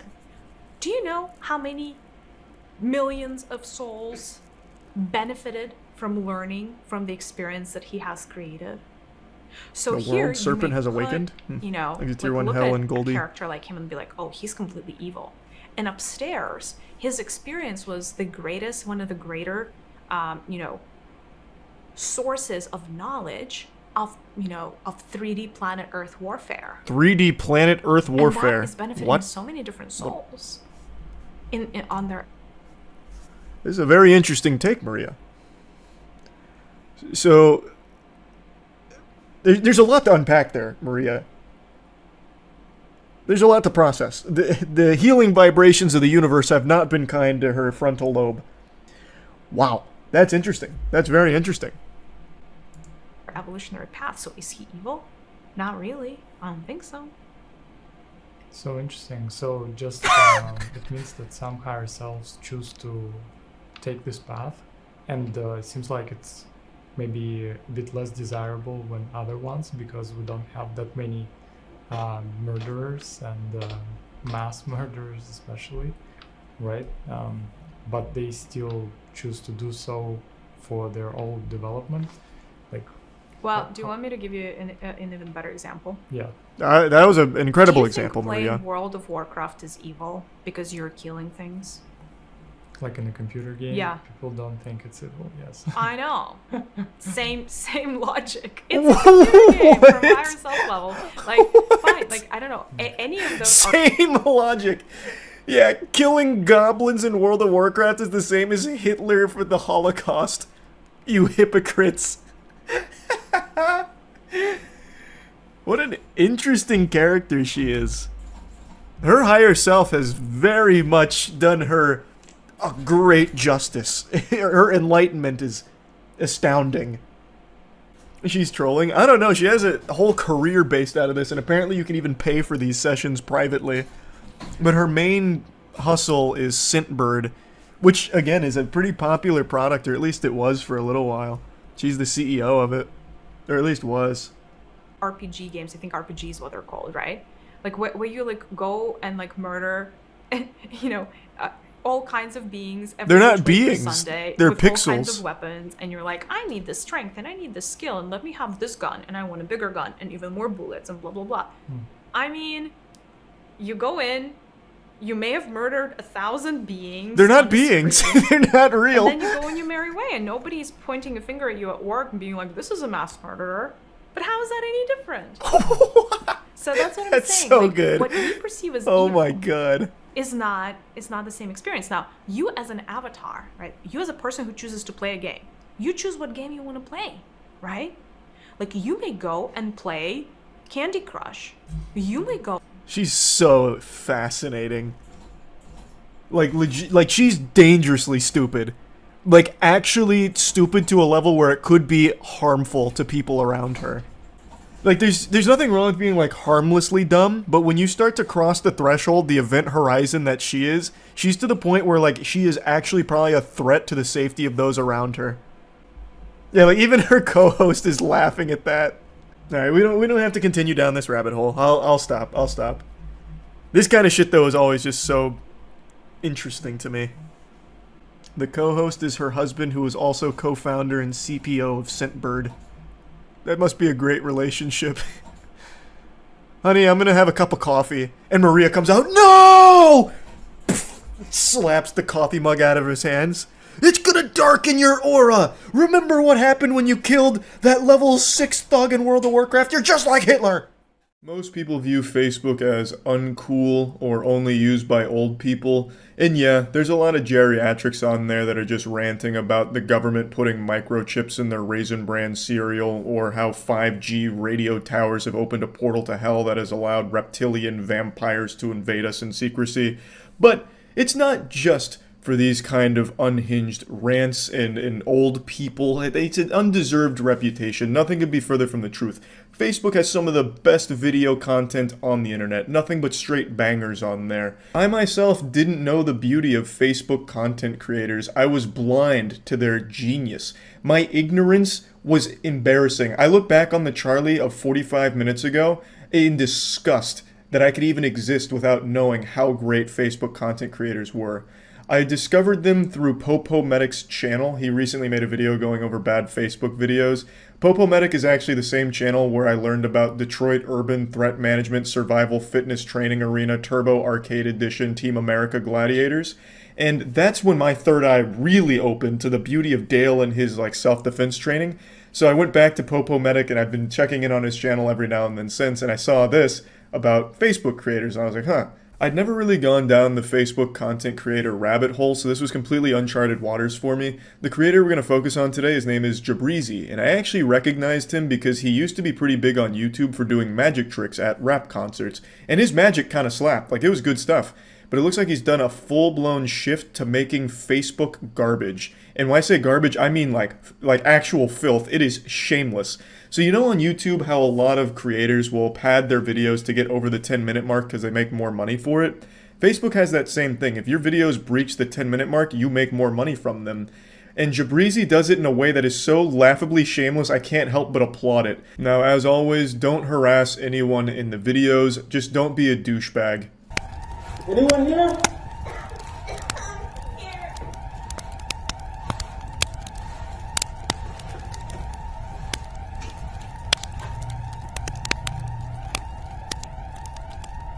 So then he just stays in that room for the next 9 minutes. That's right, 9 minutes you just sit here looking at the same hallway with nothing changing, just to make the video long enough to go over the 10-minute mark. The laziness is impressive, and this isn't like a small Facebook creator. Jabrizi has over 10.4 million followers, with videos getting over 100 million views sometimes. So this is the big time, and he's able to fucking squeeze them for all they're worth.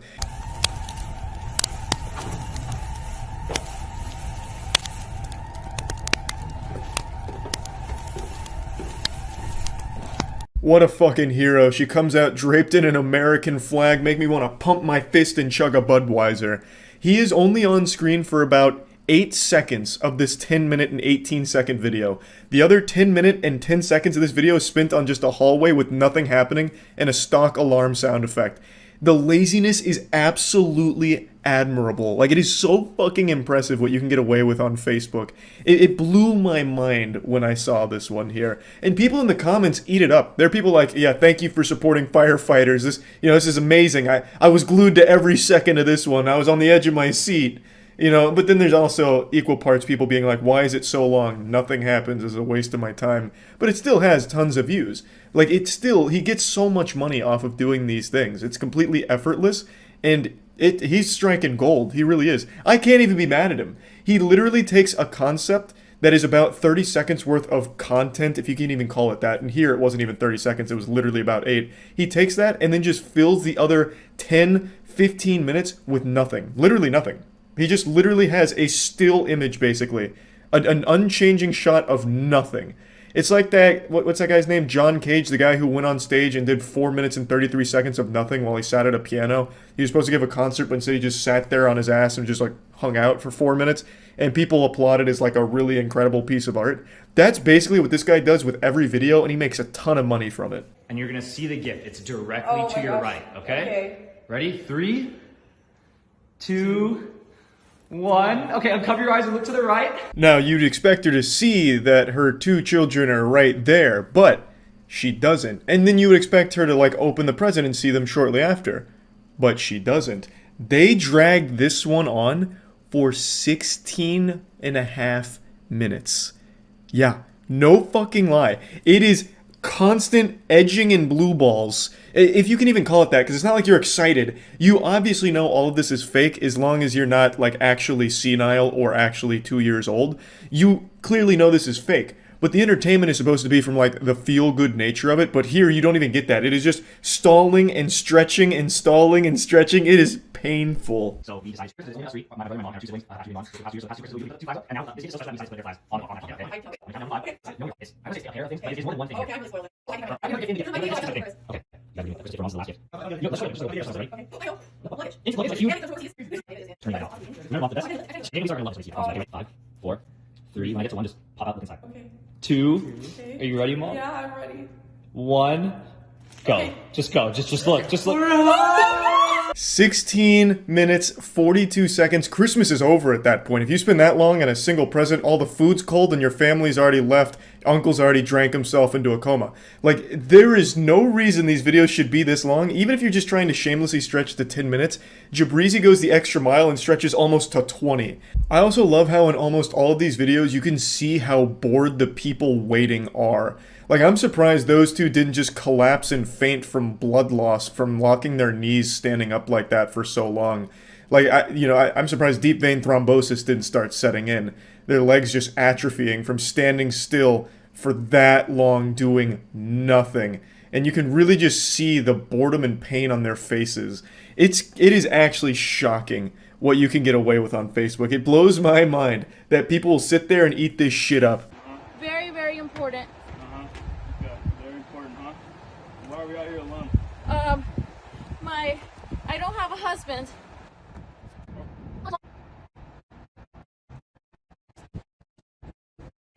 Hey, keep your hands. Sir, look. 121 million views on that one. It took her about like 40 seconds to put on the tummy and then the dress and put her head back on the police car, and then she sat in that position leaning on the police car for 16 minutes almost before it finally ends with her being like, water broke. It gets to the punchline. 16 minutes. 121 million views.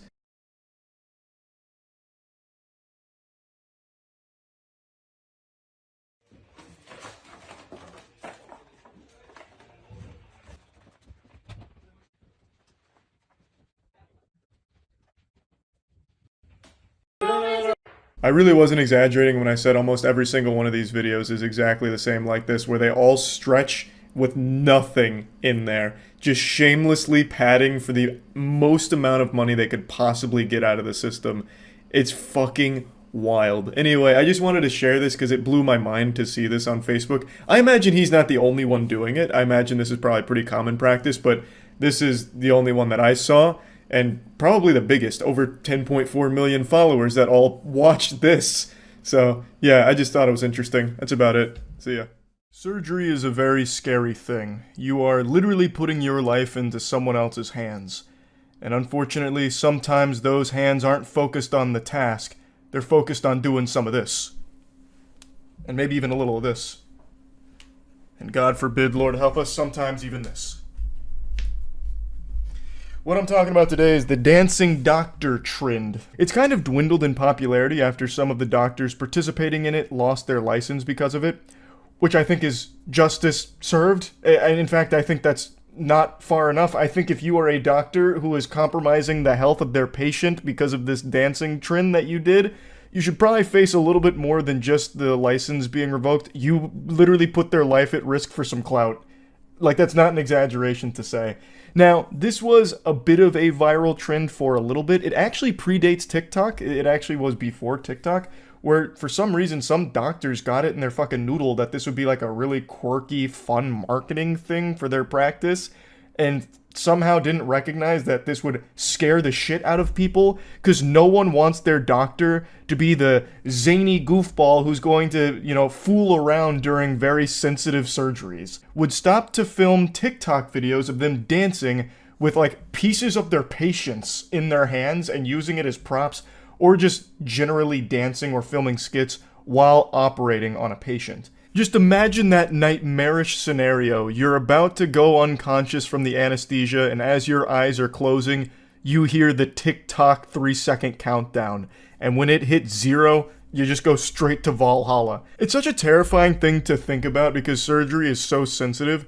You don't need me to sit here and tell you how dangerous surgery can be. Obviously, if you've developed object permanence, you can fucking recognize that surgery is something that is not to be taken lightly. It's not small potatoes by any means. So when you're going under for a procedure, you would pray that all of the doctors there are on your team, there for you 100% to, fix whatever the problem is or whatever's going on there. But in this trend, it was the exact opposite. It's like they waited for the patient to go to sleep and turned that fucking operating room into a nightclub.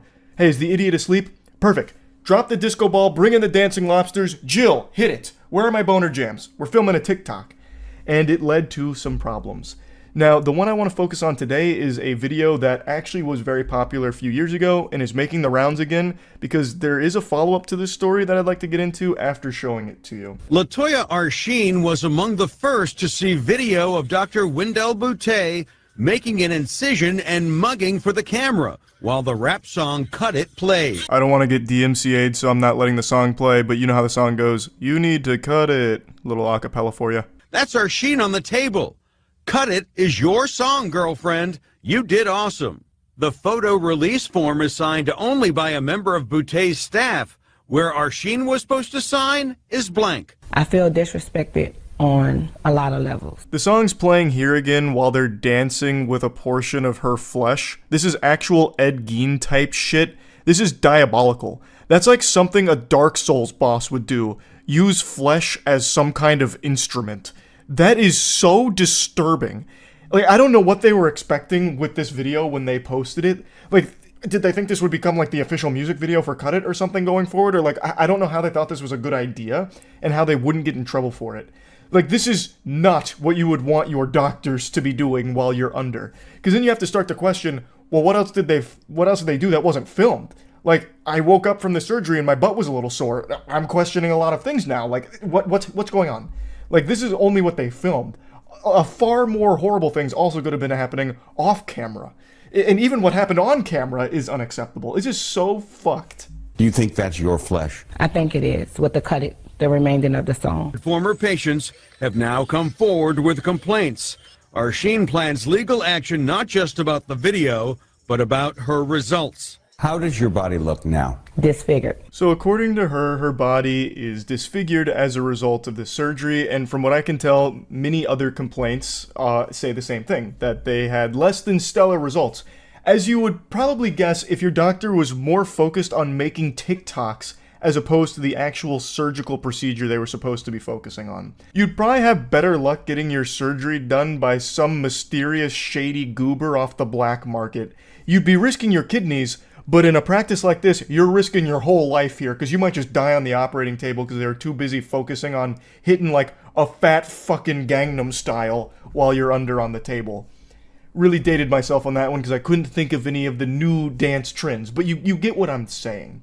Now, like I mentioned, a lot of these do predate TikTok. This one in particular, this happened in 2017 through 2018.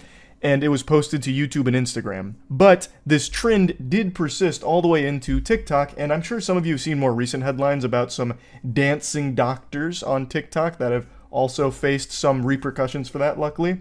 But this one is, I think, the most shocking one, because they are actually dancing around with pieces of the patient. So, the follow-up to this story is there was a lawsuit launched here, obviously, from former patients of this practice. There's numerous videos of Dr. Wendell Boutte here dancing as their patients are under, and as you've seen, even using them as, or parts of them, as props in the dancing. While she's operating, also dancing. The surgical assistants, everyone who even enters the room just gets hit with this fucking boogie virus and they just can't help but dance for the sake of these videos, all while they're supposed to be doing surgery. She faced numerous lawsuits, all of which I believe have resolved, and she's been ordered to pay hundreds of thousands of dollars to the victims. She had her medical license suspended, but from what I can tell, it was only suspended for 2.5 years, which means she can legally practice medicine again in Georgia? I actually can't find a follow-up on that, but she wasn't permanently suspended, which I have to raise an eyebrow to. I don't know how this didn't become like a more criminal case where she'd face jail time. Like, I think it is super severe, especially when you look at some of these cases. So a patient named Silma Cornelius went into her practice, and she was only there for a couple of small things, but was eventually convinced to do bigger procedures, and eventually paid $11,284, and then also had another scheduled cosmetic procedure down the line. So she went back on February 18th of 2016 to return for that cosmetic procedure, and something went wrong. 8 hours into the surgery, after anesthesia was discontinued, and before her lower abdomen had been sutured, she went into cardiac arrest. Paramedics arrived at the scene, and it took 30 minutes to close up her abdomen, and they had to carry her down the stairs because there wasn't an elevator big enough to accommodate a stretcher.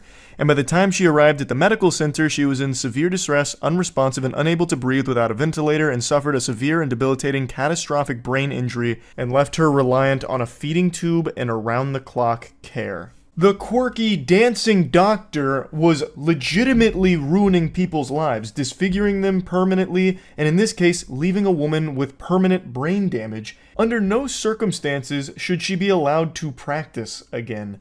It's not like this is just some kind of freak mistake that she made one time. She had dozens of videos doing this with many victims. Like, this isn't just some kind of whoopsie-daisy that someone makes, like, oh, how was I supposed to know that dancing during surgery and, parading around parts of the patients was a bad idea?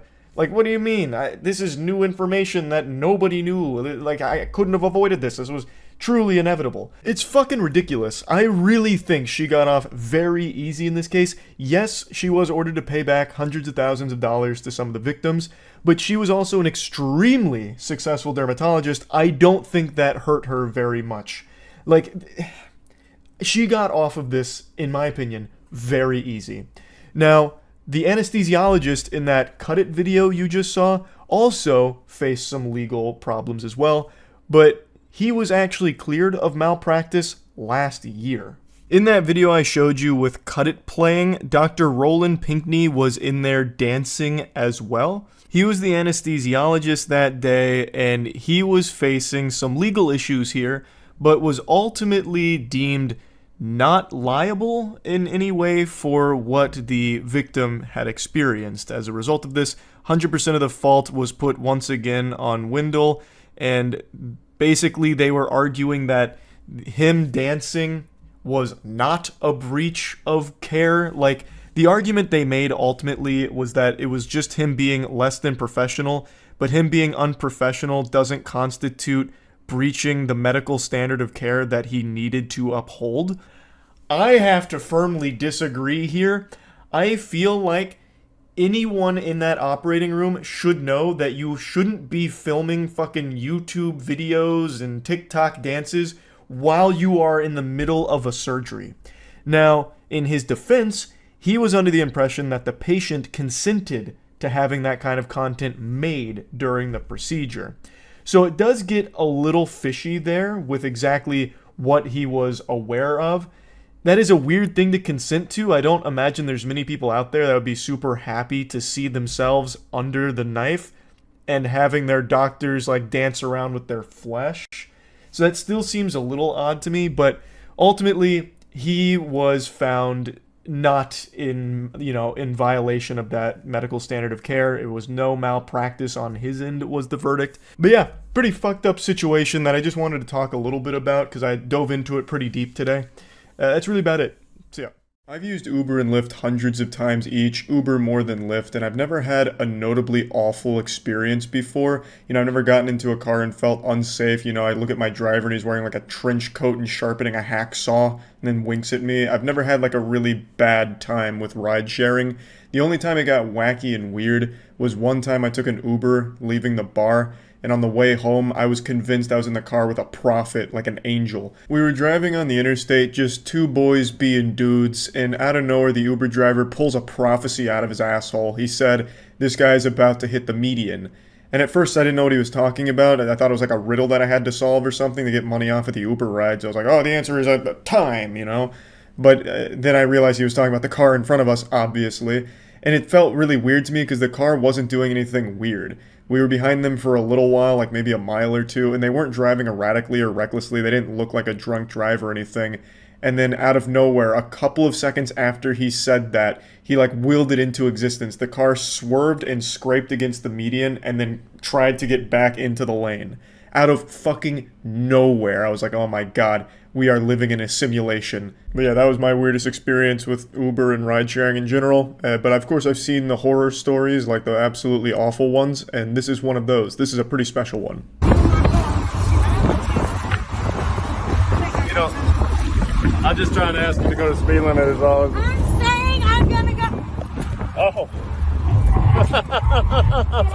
Okay. Okay. Don't really know what's going on in her car here. She's created a little crime scene there. Like, stepping into this vehicle looks like you'd be stepping into your neighbor's shitty haunted house on Halloween.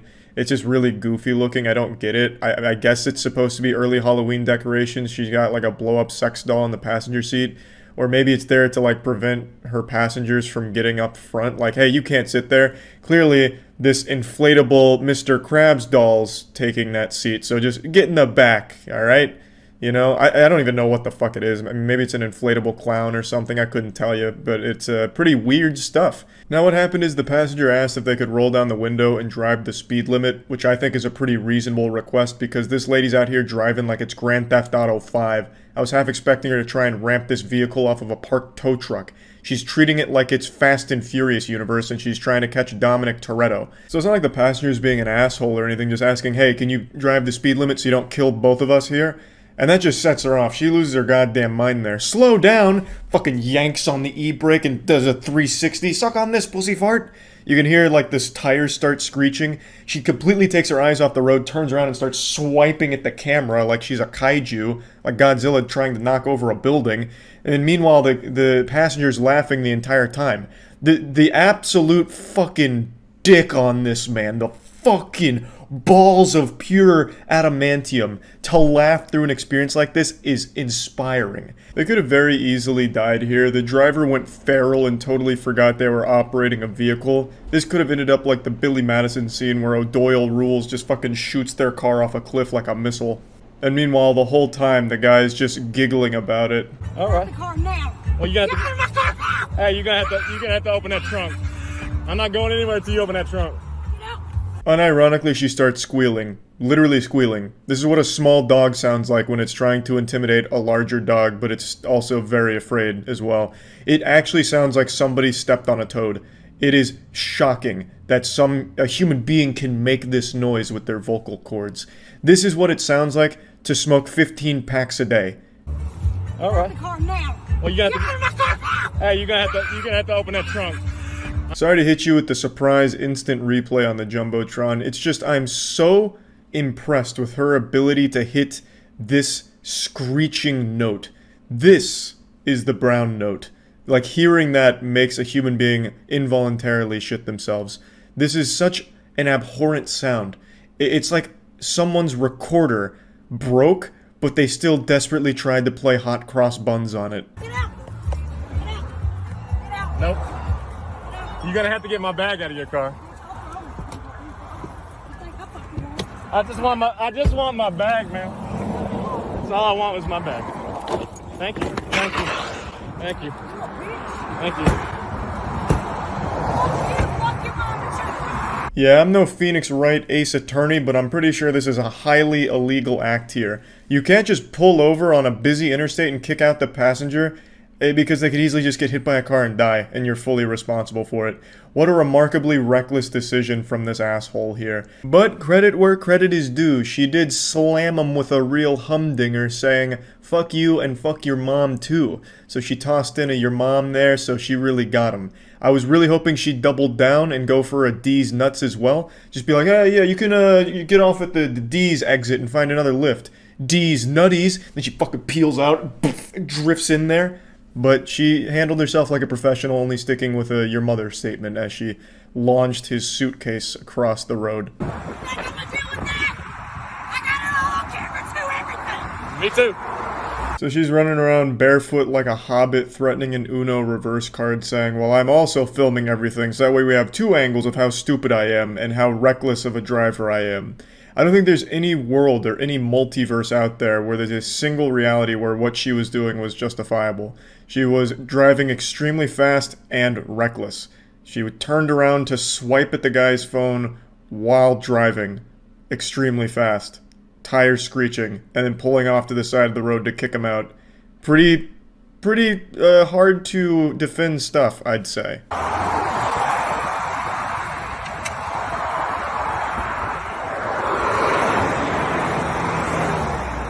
As she blasts off back onto the road, she nearly clipped the van that was next to her because she tried to get back too early, and that would have been an absolute catastrophe. Her road rage almost got even more people hurt. Then she left this guy stranded. I'm assuming he was able to find his way back to civilization after being dropped off in the middle of fucking nowhere on the interstate. And yeah, I don't really think this is the best Lyft experience. I would imagine this is at the absolute least 2 stars, I would say. It has to be. Because this was not great. This was not, you know, spectacular service, I would argue. But at least he survived the trip. I was getting worried when she was driving the car and slamming backwards, screeching tires and shit. I thought that was just going to be the end of him. I thought we were looking at like some Blair Witch Project found footage kind of shit, but luckily everyone was okay. That's about it. So yeah. I love TikTok finance gurus. It's this beautiful cornucopia of cringe where they offer some of the worst advice you'll ever hear. Sometimes it's even just blatant to try and make you lose as much money as possible. Other times it's to promote some kind of scam where you pay them for mumbo jumbo. That one always just blows my mind because you are actually failing step 1 of being more financially independent by just wasting money on a guy who is actually just using you as a little piggy bank to exploit by telling you things that you want to hear, whispering sweet nothings into your ear that are going to do nothing but have you keep paying him so you can keep suckling on his bosom of nonsense. Those always fascinate me. Today I want to focus on an outrageously stupid lesson that a finance guru tried to teach recently. This comes from Grant Cardone, whom I'm not overly familiar with. I've seen a couple of his seminars because he always gets clowned on pretty much any time he opens his mouth. I'll go ahead and show you his most infamous clip from 2 years ago. If I made $400,000 a year, I would be embarrassed with myself as a husband, a father, basically as a human being. $400,000. How do you make sense of $35,000 a month? You guys haven't done the math. You have not done the math because you cannot live on $400,000 a year. Probably one of the most out-of-touch statements I've ever heard. That's up there with Ubisoft claiming that their pirate game, Bone of Thieves or something, Bone on the Water, what is it called? Skull and Bones, since they claim that that was the first quadruple A game ever made. Like, it is shocking just how delusional that statement is here from Grant Cardone. Now, I'm not dumb enough to think that he really believes that. This is one of those tough love approaches that a lot of gurus take because for some reason, some desperate men have like a humiliation kink where they want to be like talked down to and belittled. Like, you should be embarrassed as a man if you're not making $400,000 a year. Like, yeah, you're right, Grant, I really should be. Yeah, come on, keep telling me how fucking naughty I am for not making that much money.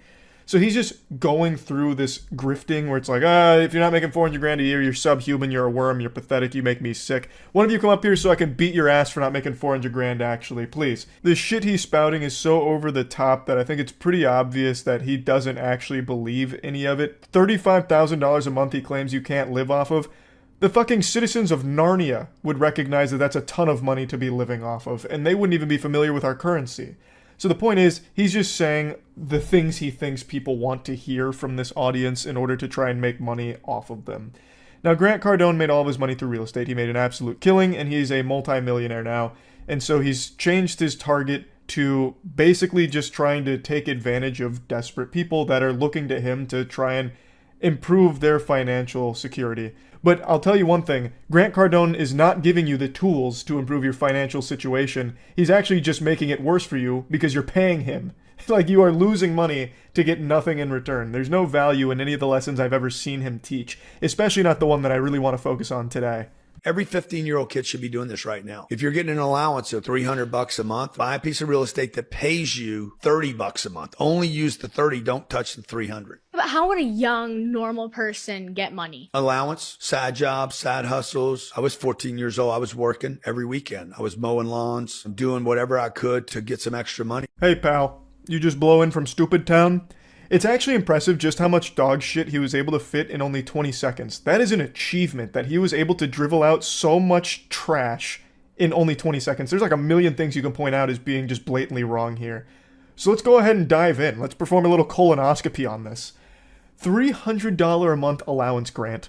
Do you think that's normal? Do you think that that's the normal allowance that a child would get from their family?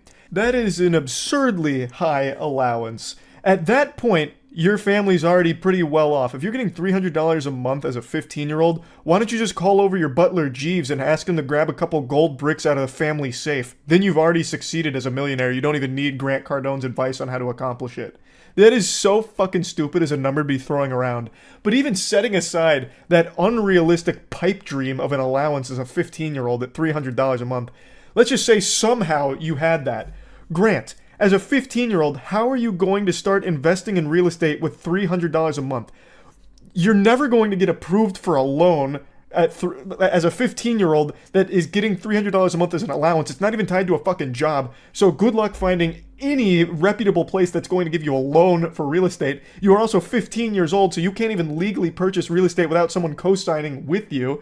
And $300 a month isn't a lot to start looking for real property. That's at best maybe like a $45,000 property that you could maybe get access to under the most unrealistic of circumstances. You're better off finding the Lucky Charms mascot's pot of gold than you are finding a house, any property at all, for $45,000 in America right now with the way the housing market is. That just doesn't fucking exist. But you know what? We'll continue to inhabit this ninth dimensional fucking wonderland that Grant Cardone's brain seems to be trapped in. Let's say you found it.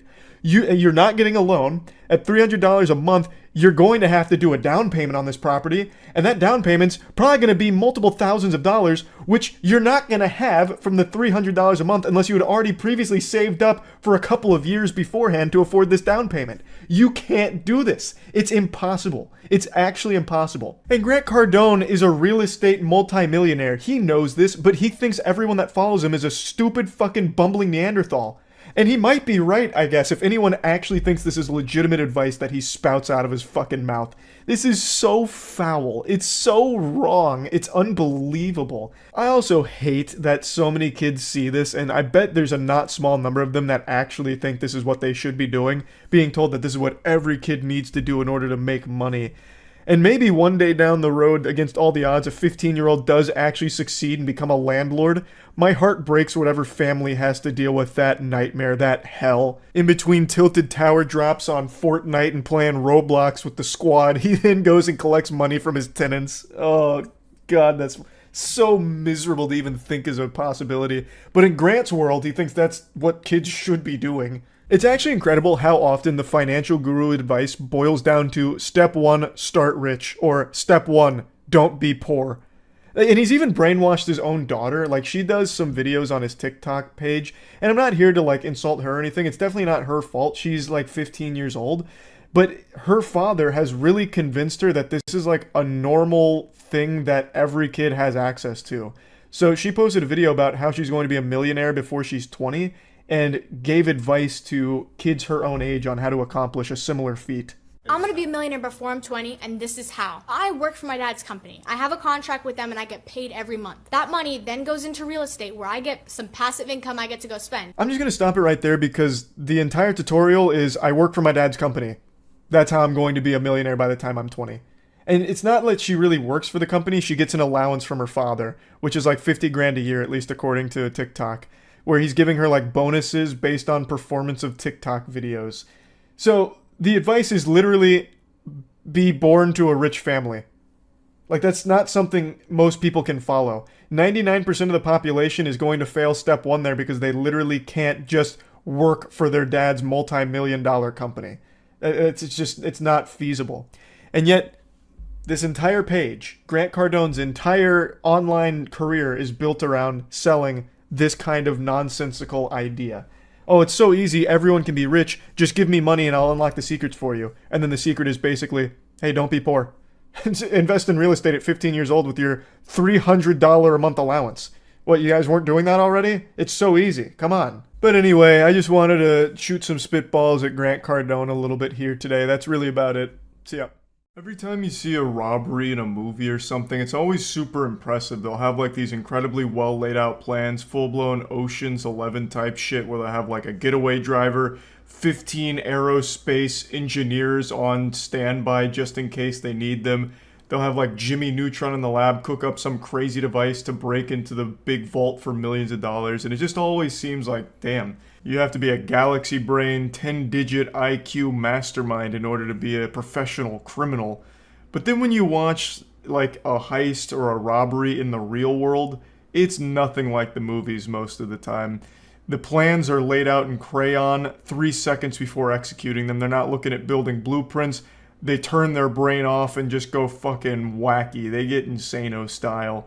So like they'll just run in there, like grab like 5 things and then just like shuffle out the door, and that's the extent of it, and then they get caught 5 minutes later. And today I saw a robbery that I think is probably one of the worst ones ever recorded. It is just, I feel bad for the guy. Like watching him rob it is agonizing because it's so incredibly slow. This dude robbed a Little Caesars in like -5 times speed. I felt like I was watching an NFL replay while watching this man try and rob the cash register. They filmed him for over 1 minute and 30 seconds. He just sat there trying to rob them.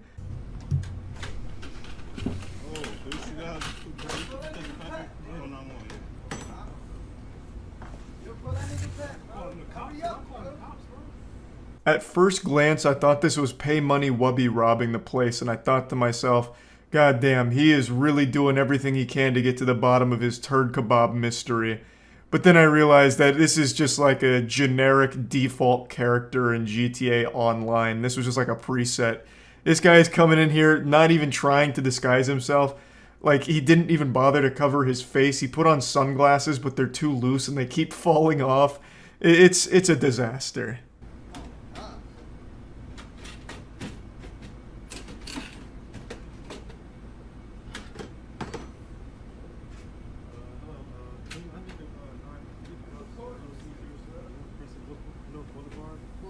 It's like robbery ASMR. He's not talking, the employees are just kind of making fun of him. It's just like they're roasting him. It's just no one's taking him seriously. It's so unbelievably goofy.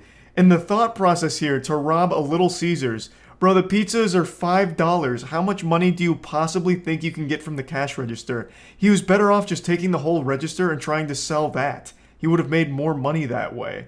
He's going through this whole song and dance prying open the cash register, but he probably would have made more money just standing outside making balloon animals for people that came into the Little Caesars. He would have got more in tips than he did out of this register. It is $5 pizzas. I don't know what he was expecting. He hasn't exactly hit fucking Fort Knox here. It's Little Caesars. $5 pies. Like, I think he maybe got $20. Maybe.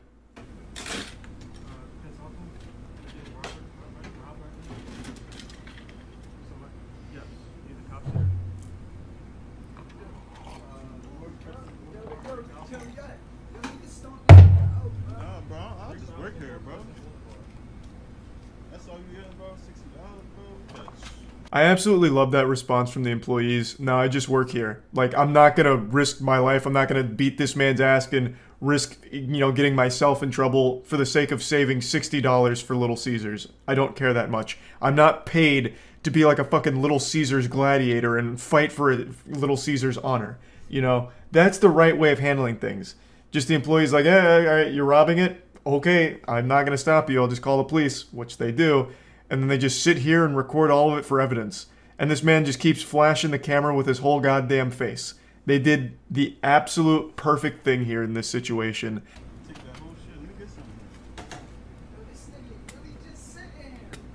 Yo, that's all you gonna take? Don't touch me. Don't touch nothing. Don't touch nothing, bro. Don't touch nothing. No fingerprints, huh? Yes. This is where it gets so good. So this guy with all 3 brain cells and every neuron in that goddamn barren wasteland of a head starts firing, and he's like, oh my god, I left my fingerprints at the scene.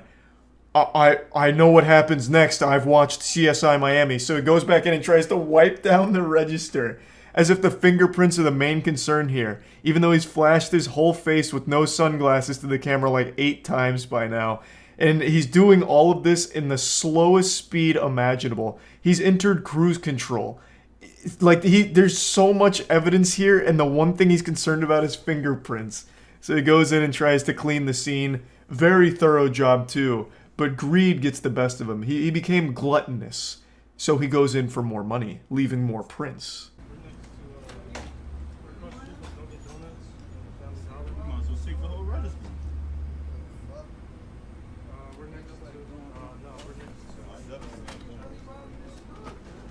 Yeah, so he grabbed an extra like $3 there and then tried to wipe down those extra prints, but kept missing the areas that his greasy paws were touching, and then just skedaddles in the slowest getaway of all time, just barely walking. He would have been faster if he crawled away. Like, Jesus Christ. All in all, I can't imagine he got more than 20 bucks. The guy in the video said 60, but I don't believe that. There's no way he pulled $60 out of that fucking register. All in all, he spent like a minute and a half emptying a register, struggling the entire way, looking super stupid just to walk away with less money than the register costs for repairs, and risking jail time. If he had spent this long just collecting quarters from a wishing well, he would have made more money. That's all you gonna take? No, bro, you don't work here, bro. Don't get into nothing, bro. They ain't Don't touch nothing. Yo, the store is shut down. The store is shut down, bro. I've never seen a robbery where at the end of it, everyone's laughing at the robber. Like, what? How shameful. How truly awful. The most miserable and slowest robbery ever recorded here. It's like a PSA. You know those like over-the-top PSAs where it's like, you don't want to smoke a cigarette because you'll explode. And they just have like these crazy exaggerated cigarette smoking things. That's what happened here with this robbery. This is how, watch out kids, you don't want to rob. Look at how hard it is. And he's like fucking struggling with it for 2 minutes. Oh my god. There's no follow-up. I don't know if he got arrested. There probably won't be a follow-up since it's like a petty crime, but I'm sure he didn't get away for long. He was probably arrested in the parking lot because he probably just sat there. I don't even think he even bothered to like get away. But you can also see that the customer that had come in while the guy was still robbing them was really contemplating if it was worth beating this guy's ass. He could have easily snapped him in half, I think. And then he even like, you know, wandered out the door a bit to contemplate further, but the employees are like, bro, it's really not worth it. And it wasn't, you know, he didn't need to beat his ass. This was far more embarrassing than any ass beating could have been. So hopefully that customer also did get like some pizza or something, and they all just laughed about it. What a remarkably embarrassing robbery, and I just wanted to share this today because it put a smile on my face. So yeah, that's about it. See ya.